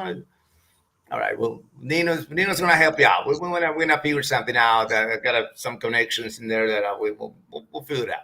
Okay. And then when you figure out what those connections are, I might have you get like the 9X for me. As always, my friend, love you very much. Be safe, and we will discuss things. You have to remind me about what happened with the protests next week. We got to talk about that with what happened on the front steps. That was awesome. I'll let you know, but just a quick note: everything went smooth. No protest Cool. needed because they picked the right guy. Excellent. All right. Be safe, my friend. We'll catch up with you next week. Thank you, guys. See you next week. Bye bye. All right. There goes Nino. And so that means it's time for the hot tag. So we go from, as we always say, what show on a Thursday can you go from Atlanta to Lima to Seattle? I believe that answer is one show. And for that, we go to the man in his studio space and find out what's going on in the land of Niko Moreno. Look at you. What's going on, John? It's a late night for you, brother, wasn't it? Extremely late. Got here about 12:30. I had to upload some videos. Rewatch a little bit of the end of that Portland game. So yeah, man, I was up for quite some time. This is my third cup of coffee. Hoping that it's gonna do me something. Do something. I need a little something else, but that's what we have right now. Well, I mean, you could always crack open that window off your left shoulder and sit there and let the sun shine in and sit there and go, well, it's like, what's up with that? You mentioned Portland before we kind of get into Leagues Cup and Seattle as a top seed and everything else. What in the wide world of sports is going on with Santi Moreno? Basically, he wants to go to Flu. And he jetted. He's like, I'm out, I'm done, and I'm out the door, and didn't play last night. Didn't tell anybody apparently that he was leaving. And so he's like, I'm leaving and I'm playing at this joint and y'all can't catch me. It's like, he's the equivalent of the gingerbread man right now. You can't catch me. I'm the gingerbread man. Santi Moreno has flown the coop. What is going on with that? Like that was reported. Unfortunately, I didn't catch on to it before that. But this is something that Santiago Moreno, he's dealt with issues like this with his clubs in the past, and he is definitely a very talented player that unfortunately, and this is my opinion, he doesn't have the right circle around him, and I think that his agents and the people who handle that sort of situation for him don't necessarily have him take the best decisions. He had some issues with America de Cali prior to coming to Portland, where there was a whole bunch of issues with people who had rights to his player card and his move and a whole bunch of things that just happen whenever you're a young talented player that unfortunately has people around you that are probably looking for their own benefit rather than yours. So look, he clearly wants a move to a top team in South America, a team that right now has all eyes on them, right? They are a team that just have recently moved a guy like John Arias down to the Premier. They're definitely a team that can be a stepstone to Europe, or it could just be a team that you are a powerhouse in South America. So there's always ways around to get your way that way. But what he is doing right now is just unexcusable. It is unprofessional, and more importantly, when you have a team like Portland where there's a leader like Diego Chara, who I know has taken and had a lot to do with Santi Moreno's initial adaptation into Portland. Like, that's a slap in the face for someone like that. I will get a little bit more into this. I will reach out to some contacts that are at Portland to figure out, one, what does the group think about it? What are the players? What's the feel of your teammate just kind of leaving you high and dry like that in the middle of a tournament where now Lassiter is the one that's taken over that position, and what's going on with him. But it is an unfortunate situation. I don't think that's the right way to go about it, and I don't know if even that's the right way to go against Portland. Portland might be willing to just say, hey, look, we don't want to trade you. Now you're doing all of these things, and we're just gonna file something with FIFA or do whatever you want, but you're under contract. That's it. Yeah, and so he's decided just to go AWOL, unexcused absence. Ned Grabavoy saying as much, and it's like, we don't want to sell him. he said that he's leaving. He left, and so it's an unexcused absence. I just saw that come across my bow last night, and I'm like, oh, we got to file that one away. Your late night, which has necessitated your third cup of coffee, gave Seattle the top seed, number one in the standings in the MLS side, and it is coming down to the last match day, more on the MLS side than the Liga MX side. If I did the math correctly, I think basically Juarez just needs not to lose, and they become team number 4, and they would be the one to advance with just the extra point. Seattle takes care of business late last night, and it's all good on that end, and so it's a 2-1 win, and you end up with running the table, highest goal differential, and it was a late red. Didn't necessarily make a whole lot of difference as Musovski scored in the 87th to make it 2-1. 3 for 3, and now you just wait for everybody else before you get back into playing midweek and weekend all over again. Yeah, look, I mean, Seattle was the most dominant team across both sides, both Liga MX and MLS. Win all of their games, highest goal differential. They did it with rotating a lot of players, seeing a lot of new faces, and trying to figure out what's next. And I think that's credit to Brian Smetzer. I think it's credit to this group of talented players. Yesterday, Brian Spencer decides to give Osase his very first start, and it pays off. The kid, I thought, played very well. I thought that he was good on the ball. He was good in hold-up play. He initially was having a little bit of trouble getting on the ball, but eventually when he did, I thought he made it count. A couple of nice little finesse plays that, are always good to see from a young player. Well, youngish, right? Youngish player. And they're all positive signs. Not to mention the fact that ultimately his biggest attribute, what Brian called was going to keep him in this league, is that tenacity, that ability to go and get the ball. He is just phenomenal when it comes to winning aerial duels, and he does it consistently. He has great technique for it. He's shown it both at the Tacoma Defiance level as well as with the Seattle Sounders, and he paid off yesterday. I thought that Seattle, despite conceding first and getting a gut punch right before the end of the first half, because they get a PK, it's awarded to Seattle. Alvarez gets on the ball, and the penalty marker puts it on the left post. That was a big missed opportunity. And a minute after, right after that, Xolos goes across and has a phenomenal shot on top of the 18 that puts Tijuana with a 1-0 lead right before half. So it takes a confident team. It takes a team that can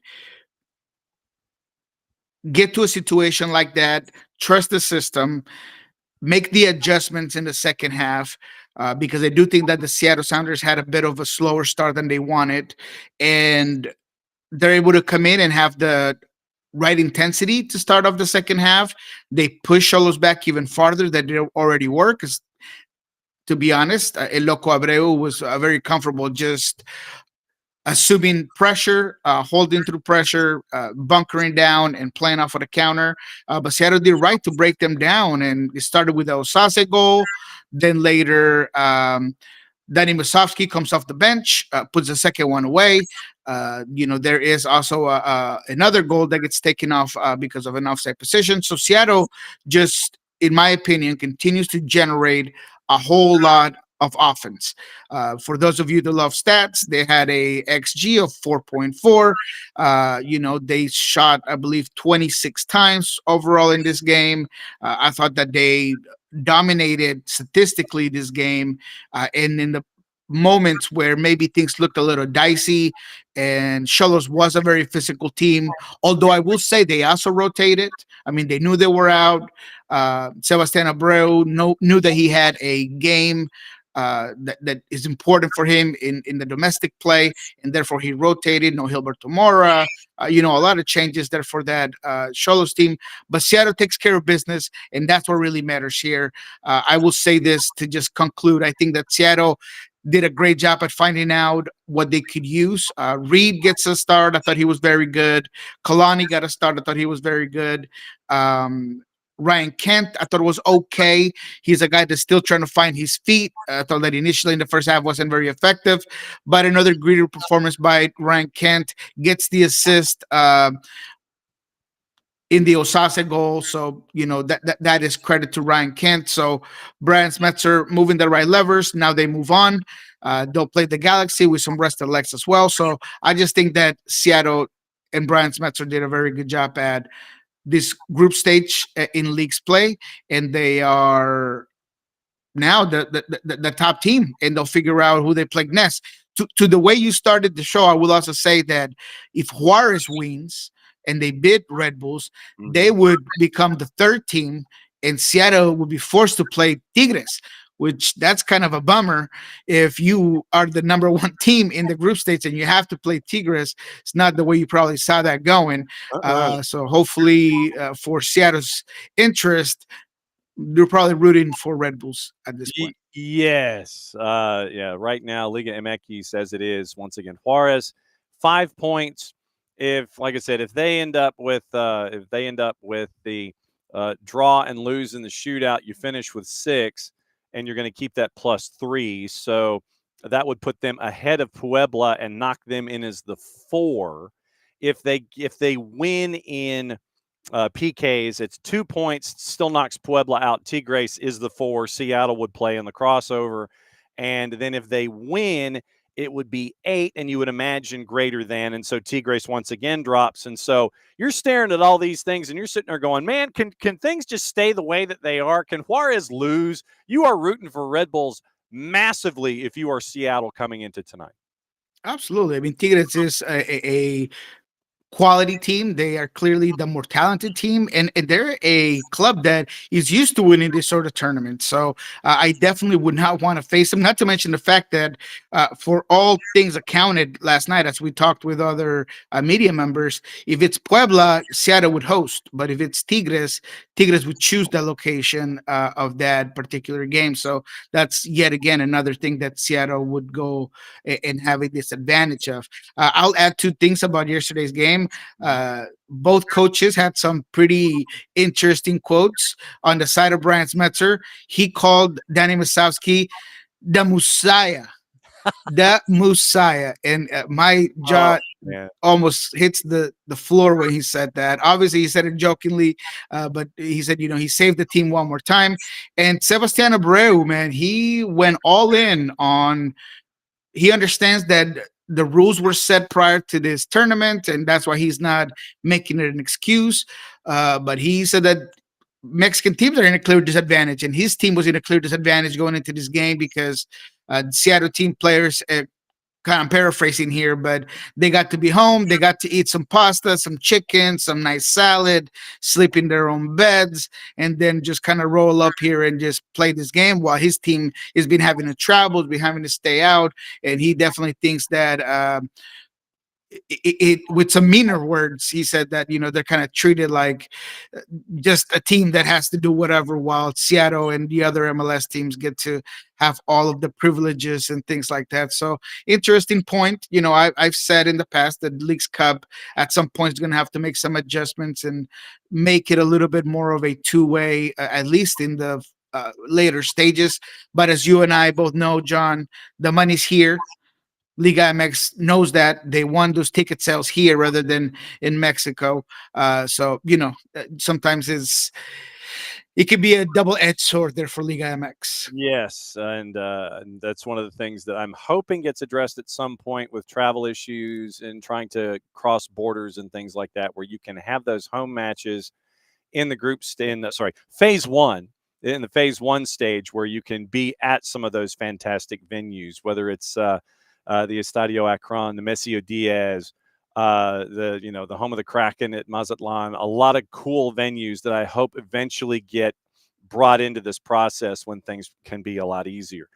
When you look at phase 1 in general, now that we're wrapping up phase 1, what have been some of the surprises for you, and what have been some of the disappointments for you? Yeah, I mean the surprises are mainly on the Liga MX side.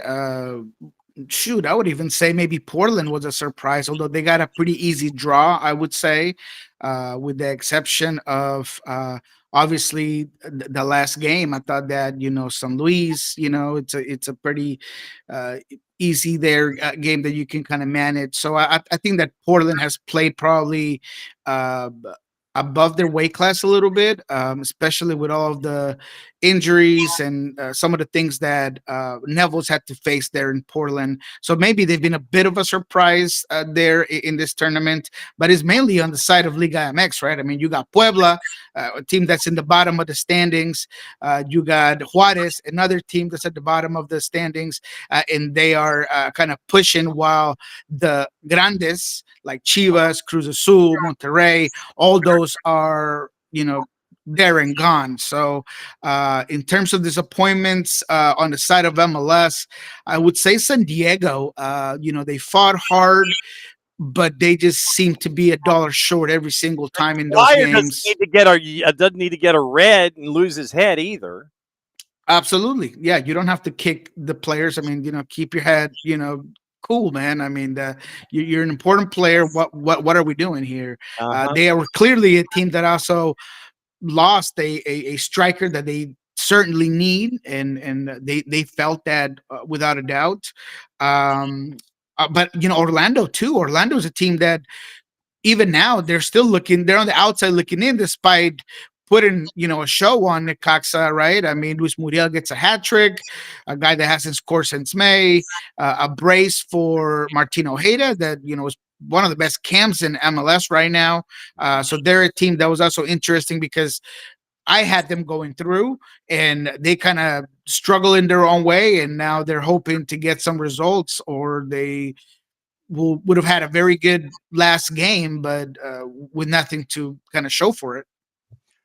All right, now that you have Leagues Cup Phase 1 done, we get to go to the knockouts and the quarters and go midweek weekend. Guess what? We still have matches now for the back to getting to normal in MLS.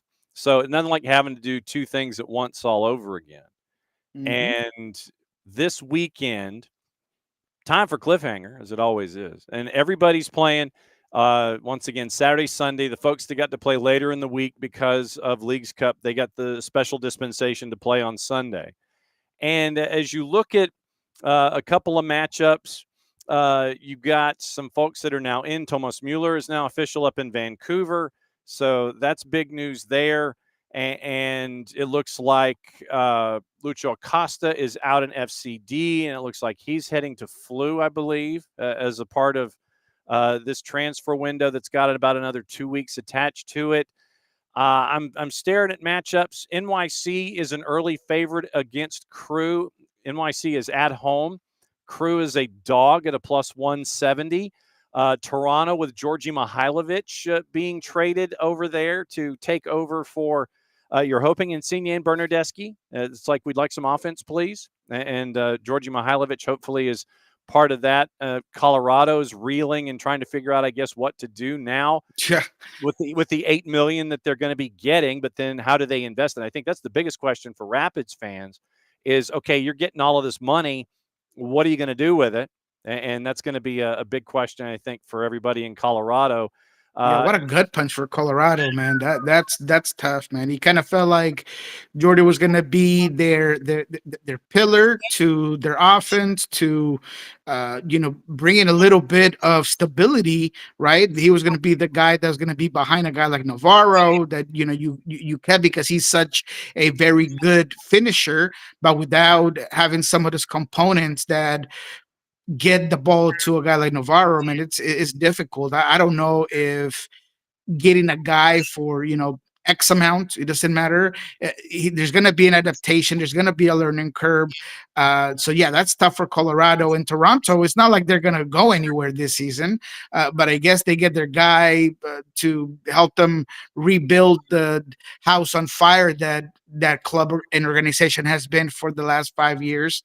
But I do like the Columbus numbers. I would definitely take Columbus. I would take Columbus. I would take the goals on this one, the 3.5. New York City, look, for all accounts, they are a team that, in this Leagues Cup, they showed us once again how inconsistent they can be, how erratic they can be at times, how they can lose their heads a little bit. And probably the only sense of stability offensively it has been just their attacking points. But other than that, man, it's been, Alonso's a one-man show up there. But other than that, man, I think that Columbus, especially coming off of a disappointing tournament here in Leagues Cup, I think they're going to go all in on just starting off to just change and turn that page. So I like Columbus, and I like the 3.5 in that one. Plus 141. So it's a decent number at the 3.5. Yeah. So I mean, I'll take it. That's something that you can play with a little bit and sit there and get an early start on all the activity. I mean, most of the matchups on Saturday are kind of haves and have-nots. Philly, Toronto, Austin, Houston in Copa Tejas, Chicago and LAFC. Oh, I forgot to ask about Yeonmin Son for you. And Sonny coming for 20 to 26 by the time it's done. What'd you think? I think it's a phenomenal move for MLS. It brings an entire other fan base, a fan base that has shown that they are soccer folks. If you saw anything in the Club World Cup, is some of that Asian influence. I think that there's a lot of Asian influence in the United States. Yeah. And Son is the most talented and popular Asian player that I can think of at least the last decade. Yeah. And that part is phenomenal. So I think that he's a top 5 influential move for MLS. I don't like to hear that he's a top 5 signing of all time and all these things, because there's just so many more components to it. Obviously, in terms of success and name recognition, you still have to go with Beckham, Messi, Ibrahimovic, David Villa, Terry Henry. I mean, there's been just so many of those high caliber guys that have won World Cups, have won Champions Leagues. But Son is a guy that's going to come in and be a difference maker for LAFC. I think that he's still a guy that has at least 3 more years of very good, very high level soccer. He's one of the best finishers in Premier League with Tottenham, with a very poor Tottenham team that, if I'm not mistaken, they were like 17th or something last season, and they did win Europa League, though. They did win Europa League, and is at the hands of a guy like Son is, and not to mention the fact that he has all the intangibles, and that's something that LAFC sometimes doesn't go for, right? They like the big name, they like the showmanship, they like the things that go in the field, but Son's a guy that he's a locker room favorite. He's a fan favorite, and he's done it for a very long time at a very consistent level. So I think it's a hell of a signing. Without a doubt, the best signing of this summer window so far. I would even put it slightly above Rodrigo de Paul because of the global scale of it. Yeah. Rodrigo de Paul has been phenomenal for Inter Miami, of course, but Son just has a little bit more of that amplifier edge of just globalizing MLS and bringing more eyes to the league. You've got FCD hosting Portland, All Caps hosting Nashville, Sporting hosting San Diego, San Jose hosting Vancouver. Better matchups are on Sunday. Cincy hosting Charlotte, Minnesota hosting Colorado, Red Bulls and RSL. But it ends up with Purple Team and Messi and friends. We still don't know where Leo is in his recovery. Luis Suarez comes up big last night, put on a hat after he scored a goal. And, hey, look, Leagues Cup, have fun. That's perfectly cool with me. Purple Team is actually favored at home, a minus 132 on the quick turn, going up against Messi and friends, who are almost a plus 300 right now. Wow. On the road, a plus 297 in the composite, draws a plus 309 with the Purple Team. What do you think there? That's those are surprising numbers, to be honest. Wow. Let me get the goal composed as I try to figure this out. Look, I understand that Orlando City uh, has a very good roster and that offensively they've been outstanding. They are a team that can definitely and has always given Inter Miami the business. They have the midfield to contain and bother a lot of the high profile players that they do. They're going to make Jordi Alba defend a whole lot because Orlando does get great width from guys like Angulo and Freeman. I mean, you saw it yesterday, that Freeman ball to Ojeda for that first gorgeous goal that they had. So they definitely have the weapons to make Inter Miami defend and kind of push them to the limit there. Um, I think this is going to be a heavy scoring goal Okay. sort of game. I actually like the draw, and I like it. At 3.5 at the very least. I'm sure that the numbers won't be great for that because They're not. It's a minus 101, basically a break even at 3.5. yeah, exactly. But I think it's going to be an interesting game. I don't know if I would necessarily take Inter Miami because I do think that even with the Rodrigo De Paul factor, uh, Orlando's just a better team, and Orlando is in great form. Yeah. And if Luis Muriel can continue to be this effective and be this good, I mean that Orlando team is going to shoot like a cannon here for the rest of the season. Not to mention the fact that they have so many options with Ramiro Enrique, and they're a very deep team. But I like the draw on this one, to be quite frank. But it's going to be an interesting game. Yep. 3.5 is a minus 101. 4, no one's taking it. 4.5 right now is a plus 222. The last matchup of the weekend is the one that you get to focus on. You get to kind of sleep in a little bit on your Sunday. 10:10 Eastern time kick, 7:10 out on the West Coast, Dignity Health Sports Park, Carson, California. I don't know the zip off the top of my head. Galaxy a plus 129 in the composite. Seattle a plus 179. Draws a plus 264. I guess my first question is it still Andrew Thomas or Stefan Fry going to get a start now that we're out of Leagues Cup? That's a great question. I think that it will be Stefan Fry. Brian Smetzer basically said that he's going to give Andrew Thomas this tournament, talking about Leagues Cup. So in that sense, I would think that Stefan Fry will be back against the LA Galaxy. We'll have to wait and see if he gets another full day of training, but he's off the protocol.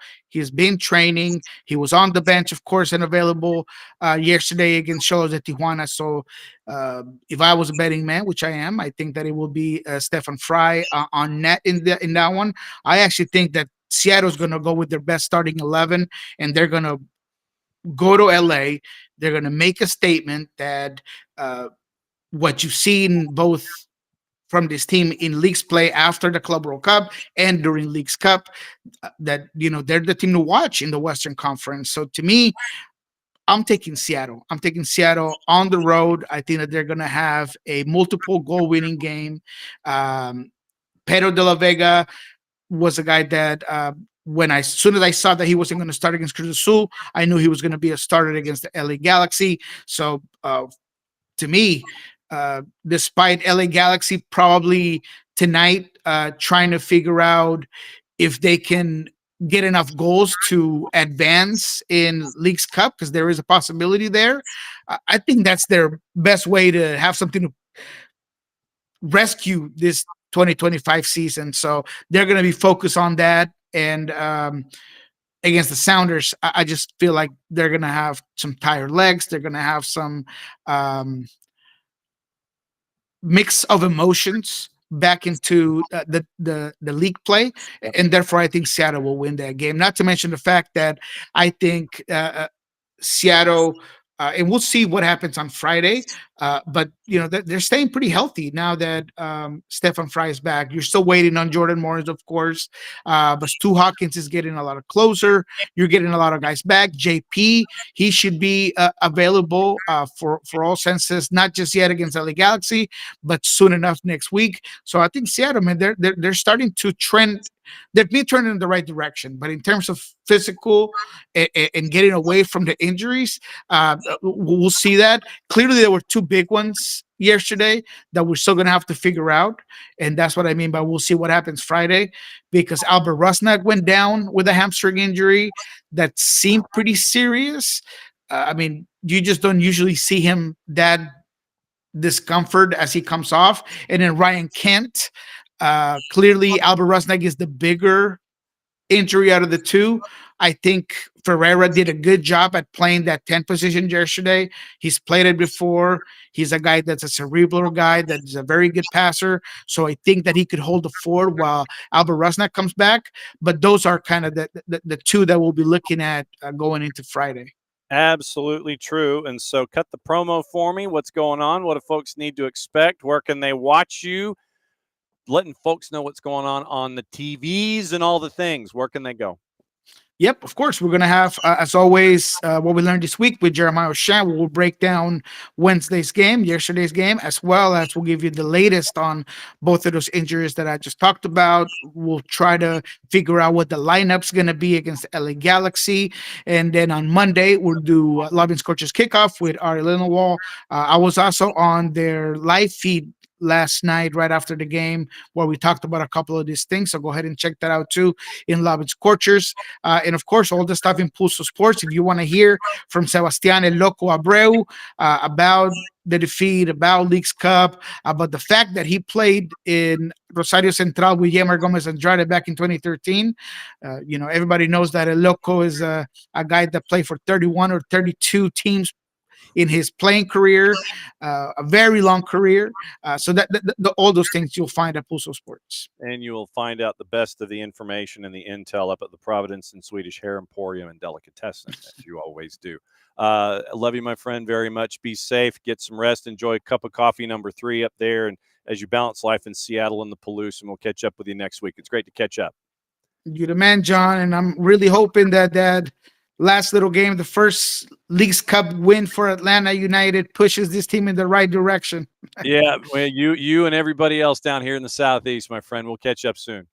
Have a good one. All right, there goes Niko Moreno. And so, all right, breaking news, it looks like Benjamin Sesko and Manchester United, they have reached the deal. They know what's going on. It looks like 76.5 million euro, 89 million US, 8.5 million add-ons in place.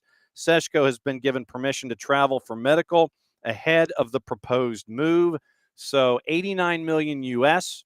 And so the numbers, it looks like they are there. Let me see if this is an Ornstein special. Yes, it is. Within the last hour, 76.5 million euro. And the add-ons, closing in on a move. Obviously, it was looking at 75 plus 10. Newcastle had pursued Sesko, saw a bid of 82.5 and 2.5 accepted by Leipzig on Tuesday. But the Slovenian international favored Manchester United. Talks advanced in the effort to satisfy Leipzig's expectations. They went 75 and 5, meaning Newcastle. But it looks like reached an agreement. 76.5 million euros, 66.4 million pounds, 89 million US. So Benjamin Sesko on his way to Manchester United, 73.35 5-year deal. So they can, once again, they can defer all the stuff. And apparently Alexander Isak was ordered to miss a club barbecue to train alone yesterday. Standoff escalated, ordered to train separately, stay away from a lunchtime training ground barbecue. Eddie Howe had organized the gathering for players and staff, partners, and children. Isak was told to delay his arrival for solitary training until later in the afternoon.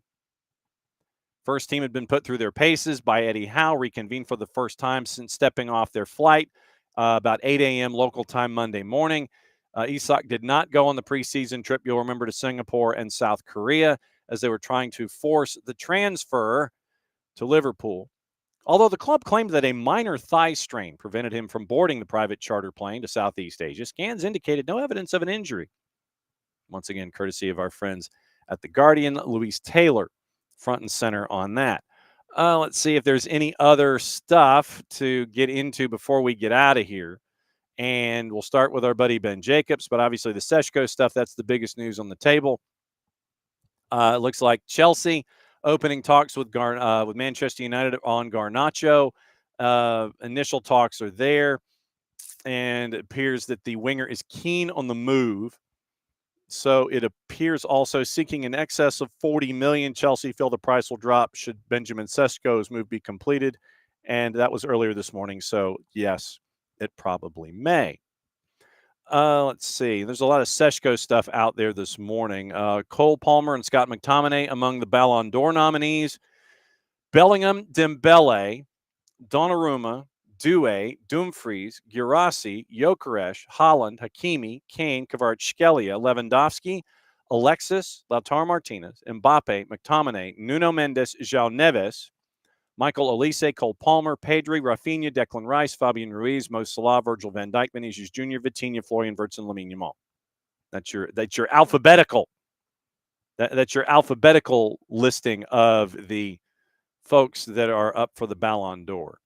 Let's see if there's anything else. There's Garnacho and PSG close to signing Ilya Zabarny, 63 million euro fixed fee agreed with Bournemouth. Add-ons now being finalized. Spurs confirmed James Maddison suffered an ACL, missing the majority of the 25-26 season, requiring surgery after sustaining the injury against Newcastle in South Korea. Sami Mokbel of the BBC broke that news. Darwin Nunez expected to travel to Germany for his Al Hilal medical in the next 24 hours. He's going to say his goodbyes at AXA and not play in the Community Shield. 53 million euro plus add-ons package agreed between the clubs. Liverpool recouping a significant portion of the 75 million euro plus bonuses paid to Benfica when they signed him back in 2022. Came close to leaving Liverpool in January for Al Nassr. Liverpool held firm, rejecting a 70 million euro offer. Felt Nunez better served helping the club win their title. So keep an eye on that. Darwin Nunez and Al Hilal. Enzo Maresca quoted on Nico Jackson. Wilfred Ndidi undergoing a Besiktas medical 9.5 million euro offer accepted by Leicester. As revealed, Valencia tried to hijack, couldn't agree to a fee. Let's see if our buddy David Ornstein has anything new as we go through all of the headlines and such. Ornstein. Let's go there. We'll start at the top, maybe. Let's see. Stepping up with talks on Garnacho, James Maddison, Villarreal completing the acquisition of Thomas Partey as a free, signing a 2-year deal at Villarreal after departing Arsenal when his terms ended. And we mentioned Omari Hutchinson and the turning down, the thumbs down of the deal with Ipswich. So now with Tom Bogert, we mentioned Flew and Lucho Acosta. Looks like they're going to recoup that. And Wilf Zaha quoted about wanting more. Orlando City have signed defender Adrian Marin from Braga, primarily a left back, can play center back, played in the top flight in La Liga. And you end up with that. Santi Moreno, Portuguese club close to signing Honduras international center back Julian Martinez from Olimpia. 21, 10 caps with Honduras. NYC and Philadelphia wanted him, close to a deal in Portugal. NYC has dibs. Well, let's see. There's the Sunny press conference. John Thorrington quotes, 26.5 million is the fee on the transfer record for Yeon-min Son. San Jose apparently wanted to sign Lucho Acosta, but he verbally agreed with Flew. Quakes wanted him back in the winter, but didn't have an open DP spot. And let's see.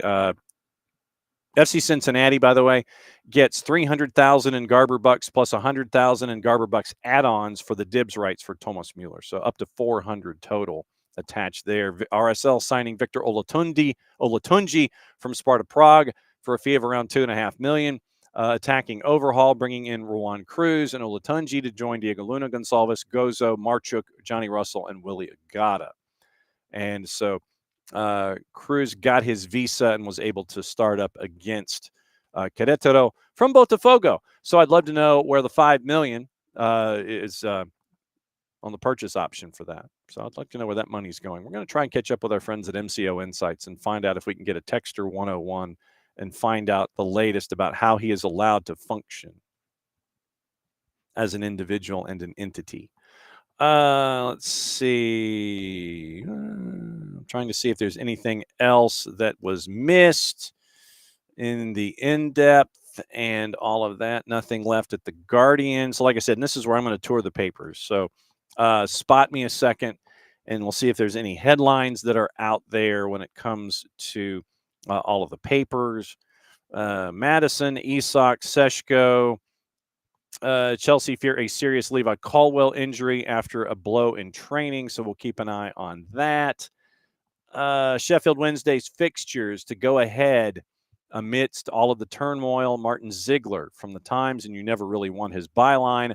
EFL confirms the game away to Leicester City on Sunday can happen in the expectation players will be paid by the weekend after not receiving wages for 3 months. A payment of £710,000 from the EFL to all championship clubs this month, plus solidarity money from the Prem, should allow Wednesday to start the season. Still huge concerns over the rest of the campaign. Defon Chansiri facing demands from the EFL to either prove he's got money available to keep the club going or to sell it. EFL came out with a statement that is 4 sentences long. EFL added its independent club financial reporting unit has been in daily dialogue with Wednesday over recent weeks, actively looking to available options in respect to the club's playing squad as a means of helping to ensure it can fulfill its fixtures while respecting the restrictions imposed through the registration embargo and fee restriction. Chansiri could be disqualified as an owner if misconduct charges against him are proved, which would lead to him being a given deadline to sell the club. Remember, Bolton had to go through that back in 2019. Late payments by Wednesday mean the club are under a transfer embargo for signing new players, cannot pay a fee for any player until the end of the January 27 winter window. So that's 3 down the line. John Texter said he's definitely interested in buying Wednesday. Hasn't held talks with Chansiri. This is wording from Ziegler. Texter also owns Lyon, who have financial problems of their own, narrowly avoided being relegated. Once again, we've got to catch up with our friends at MCO Insights and find out how this is still allowed to happen. Premier League fears over spiraling legal bills from Chelsea and the Man City cases. I'm sure that they will find a way to work their way around that.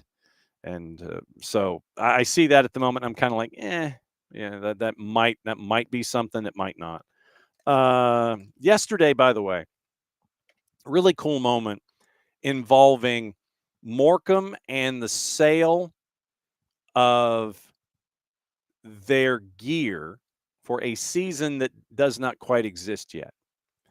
And what they did, since the club is in flux and its existence is in flux, the folks that created the gear held their own release party in Morecambe at a local establishment. All of the gear sold out at the walk-up store. And so now they're in a pre-order situation where you can shop Morecambe and it goes through Terrace Sportswear. But they sold out with all of their stuff in a way to try to help find ways to finance what's going on with the club. So very, very cool moment with Morecambe in the National League. And so we're going to keep an eye on what's going on with Morecambe and what's going on with Sheffield Wednesday as we go. Once again, we mentioned Jack Grealish. It's got to be a season-long loan. And the only way that that's going to happen is that if Everton ends up paying the entire wage bill for Jack Grealish. And I think that's it for everything today. Tomorrow, once again, we'll get you ready for the weekend. We'll go through all the previews, see if we can catch up with our friends from Major League Soccer, efforting a couple of interviews. Traditionally, our MLS interview happens around 10 a.m., and we'll find out what's going on coming out of Leagues Cup, out of Phase. We'll talk about Leagues Cup last day of Phase 1. We'll find out what happened there, find out who survives, find out what the matches are, and then get you ready for the matchups about 10 days' time. Get you ready for the weekend Major League Soccer. Get you ready for the weekend in Atlanta United. And then Friday night, Atlanta United 2 and TFC 2 up at York Lions Stadium, York University, Toronto. 6:30 pregame, 7 o'clock kick, 7:03 kick. We'll have that for you on the network at soccerdownhere.mixlr.com and at soccerdownhere.net. Power Hour out the door, Nino and Niko. As always, it's great to catch up with Nino Damas. We have his predictions. Go to Gold TV, and you can watch him through our friends at Fanatis, fntz.co/soccerdownhere. Don't forget, go to Olive and York and get the jersey. Don't forget, Marshall Islands Project, you can get the scarves and get all the gear.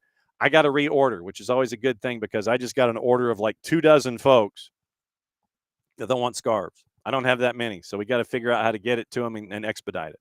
Then from there, it is don't forget to become a Fanatico. $10 a year helps out our Soccer for Good campaign. The Olive and York jersey, once again, helps out Soccer for Good. You can get the Navy jersey, either the Columbia blue, double blue, light blue lettering, or the white personalization front and back. And that helps out Soccer for Good as well. And group.chant.fan, become a Fanatico /soccer-down-here/join. Group.chant.fan /soccer-down-here/join. And then you can help out there and help out our Soccer for Good campaign there as well. Go to Grady Baby, and you can get our Soccer is Just Better in Atlanta gear. You can do that and help out middle school soccer programs attached to the Atlanta public school system. And it'll have the SDH logo on, if you buy the sweatshirt, the SDH logo on one cuff, Grady Baby logo on the other cuff, and you'll be off and running, taking care of everything there and helping out APS middle schools as they try and improve their soccer world and their soccer teams and things like that. So that's all your promos. Thanks to Nino. Thanks to Niko. Thanks to you. Let me say hi to everybody before we get out of here. And David, to your point about Chan-Ho Park, and the same with Ichiro before him in Seattle, Shohei Ohtani in Los Angeles. Largest South Korean population outside of Korea is in Los Angeles. Absolutely. Great move to bring in another audience to Major League Soccer, bringing in Sonny to do this. Someone who wound up in LA saw the random Dodgers game for a Chan-Ho Park start. Yes, they do show up. OMG, they do show up. Absolutely true. David, I understand he wants to go. Clearly, they have Isak on the outs, but why avoid team bonding if they're not sure dumping him? This is visible leverage to get other striker agents to open up to Newcastle. It is weird. So basically, you're an unperson. Don't show up. I don't know. You're going to say bad things at a grilling, at a grill, the cookout? I don't know. And, love how private equity and soccer ownership has turned into 80s, early 90s NHL ownership ish housing. Absolutely true.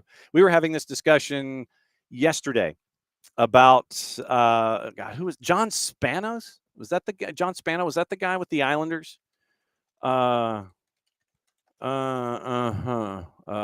if I could spell owners right.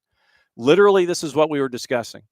The guy that wanted to own the Islanders, who was trying to do it as like basically a shell game. That's what we were looking at that's literally what we were thinking with soccer ownership these days, was that it was kind of looking like that. And it was it's crazy that we are to this point. The Rick DiPietro contract, the Tavares era. Oh, who was the crazy owner? Was that John Spano? It's not John Ledecky, because he's let's see, New York Islanders owner. All right, let me do it this way. So I've got another word in my head, and it's let me see if it registered it. Yeah, John Spano. Literally, that's what we were thinking. Is that all the stuff going on with Texter was reminding us a lot about John Spano. And for those that may not remember, John Spano in 1997,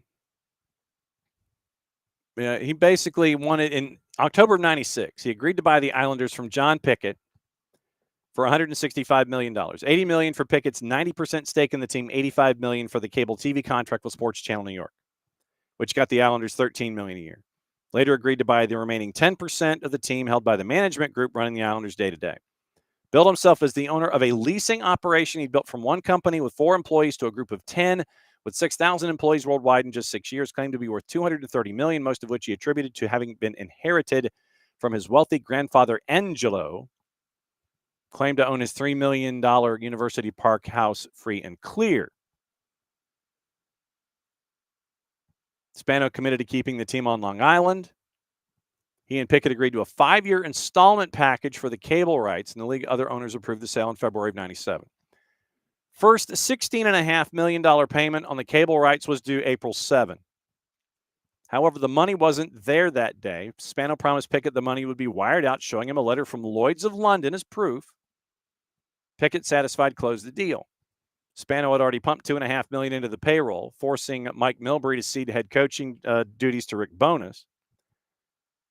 Board of Governors meet in June. Spano wasn't there. Islanders represented by 2 men from Pickett. Spano had only paid a total of $26,200 to Pickett for cable rights after 5 attempts. One attempt, he'd wired Pickett only $5,000 instead of $5 million. On another, a $17 million check bounced. Wonder what the NSF fee is on that. Sent $1,700 when he was supposed to send $17 million. At the request of Pickett, Bettman ordered Spano to remove himself from day-to-day control, not use any team assets until the dispute could be settled.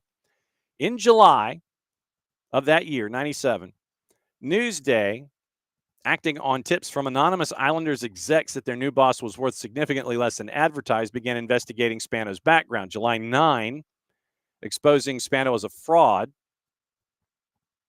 not even worth a fraction of the money required to complete the Islanders' deal. Newsday investigation revealed, quote, grossly misrepresented his net worth, $5 million.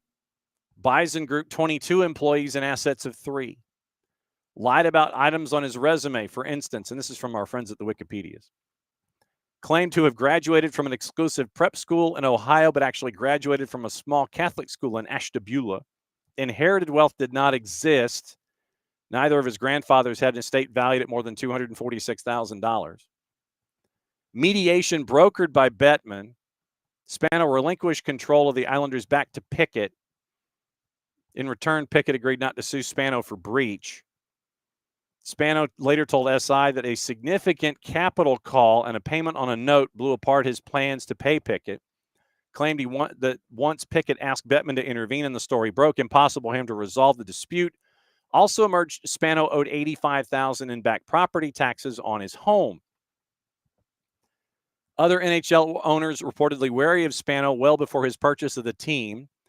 Devils owner John McMullen told Stan Fischler, big-time media guy, reporter up there, unsure if Spano was even using his own money to buy the team. Fischler also learned Spano had promised the leader of an Islanders fan club a post as his special advisor, in quotations, but had not informed anyone within the Islanders organization about it.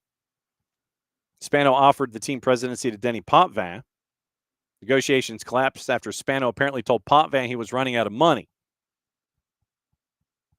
Potvin later said Spano had almost no staff.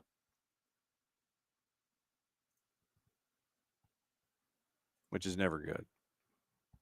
Spano's cover's blown, being sued by South African cookware maker Lenco Holdings. Spano had reached a deal with Lenco to sell pots and pans to American buyers at Nordstrom. However, Nordstrom had never sold cookware, and the department code on the purported Nordstrom purchase order was for women's coats. Spano borrowed against the venture to secure $1 million loan from Comerica, also being sued by a Dallas law firm after it was revealed he'd not paid them for legal work during his run at trying to own the Dallas Stars. Arrested, charged July 23rd, indicted on August 14. Federal prosecutors began investigating an $80 million loan. Yeah, David, and that's why we're, Maritime Tracing AX. So literally, this is the wimpy approach. But so we're going to try and track down our friends at MCO Insights, and we're going to try and get to the bottom of how folks are allowed to exist in these kinds of situations. And now, Maritime Tracing AX has been reported.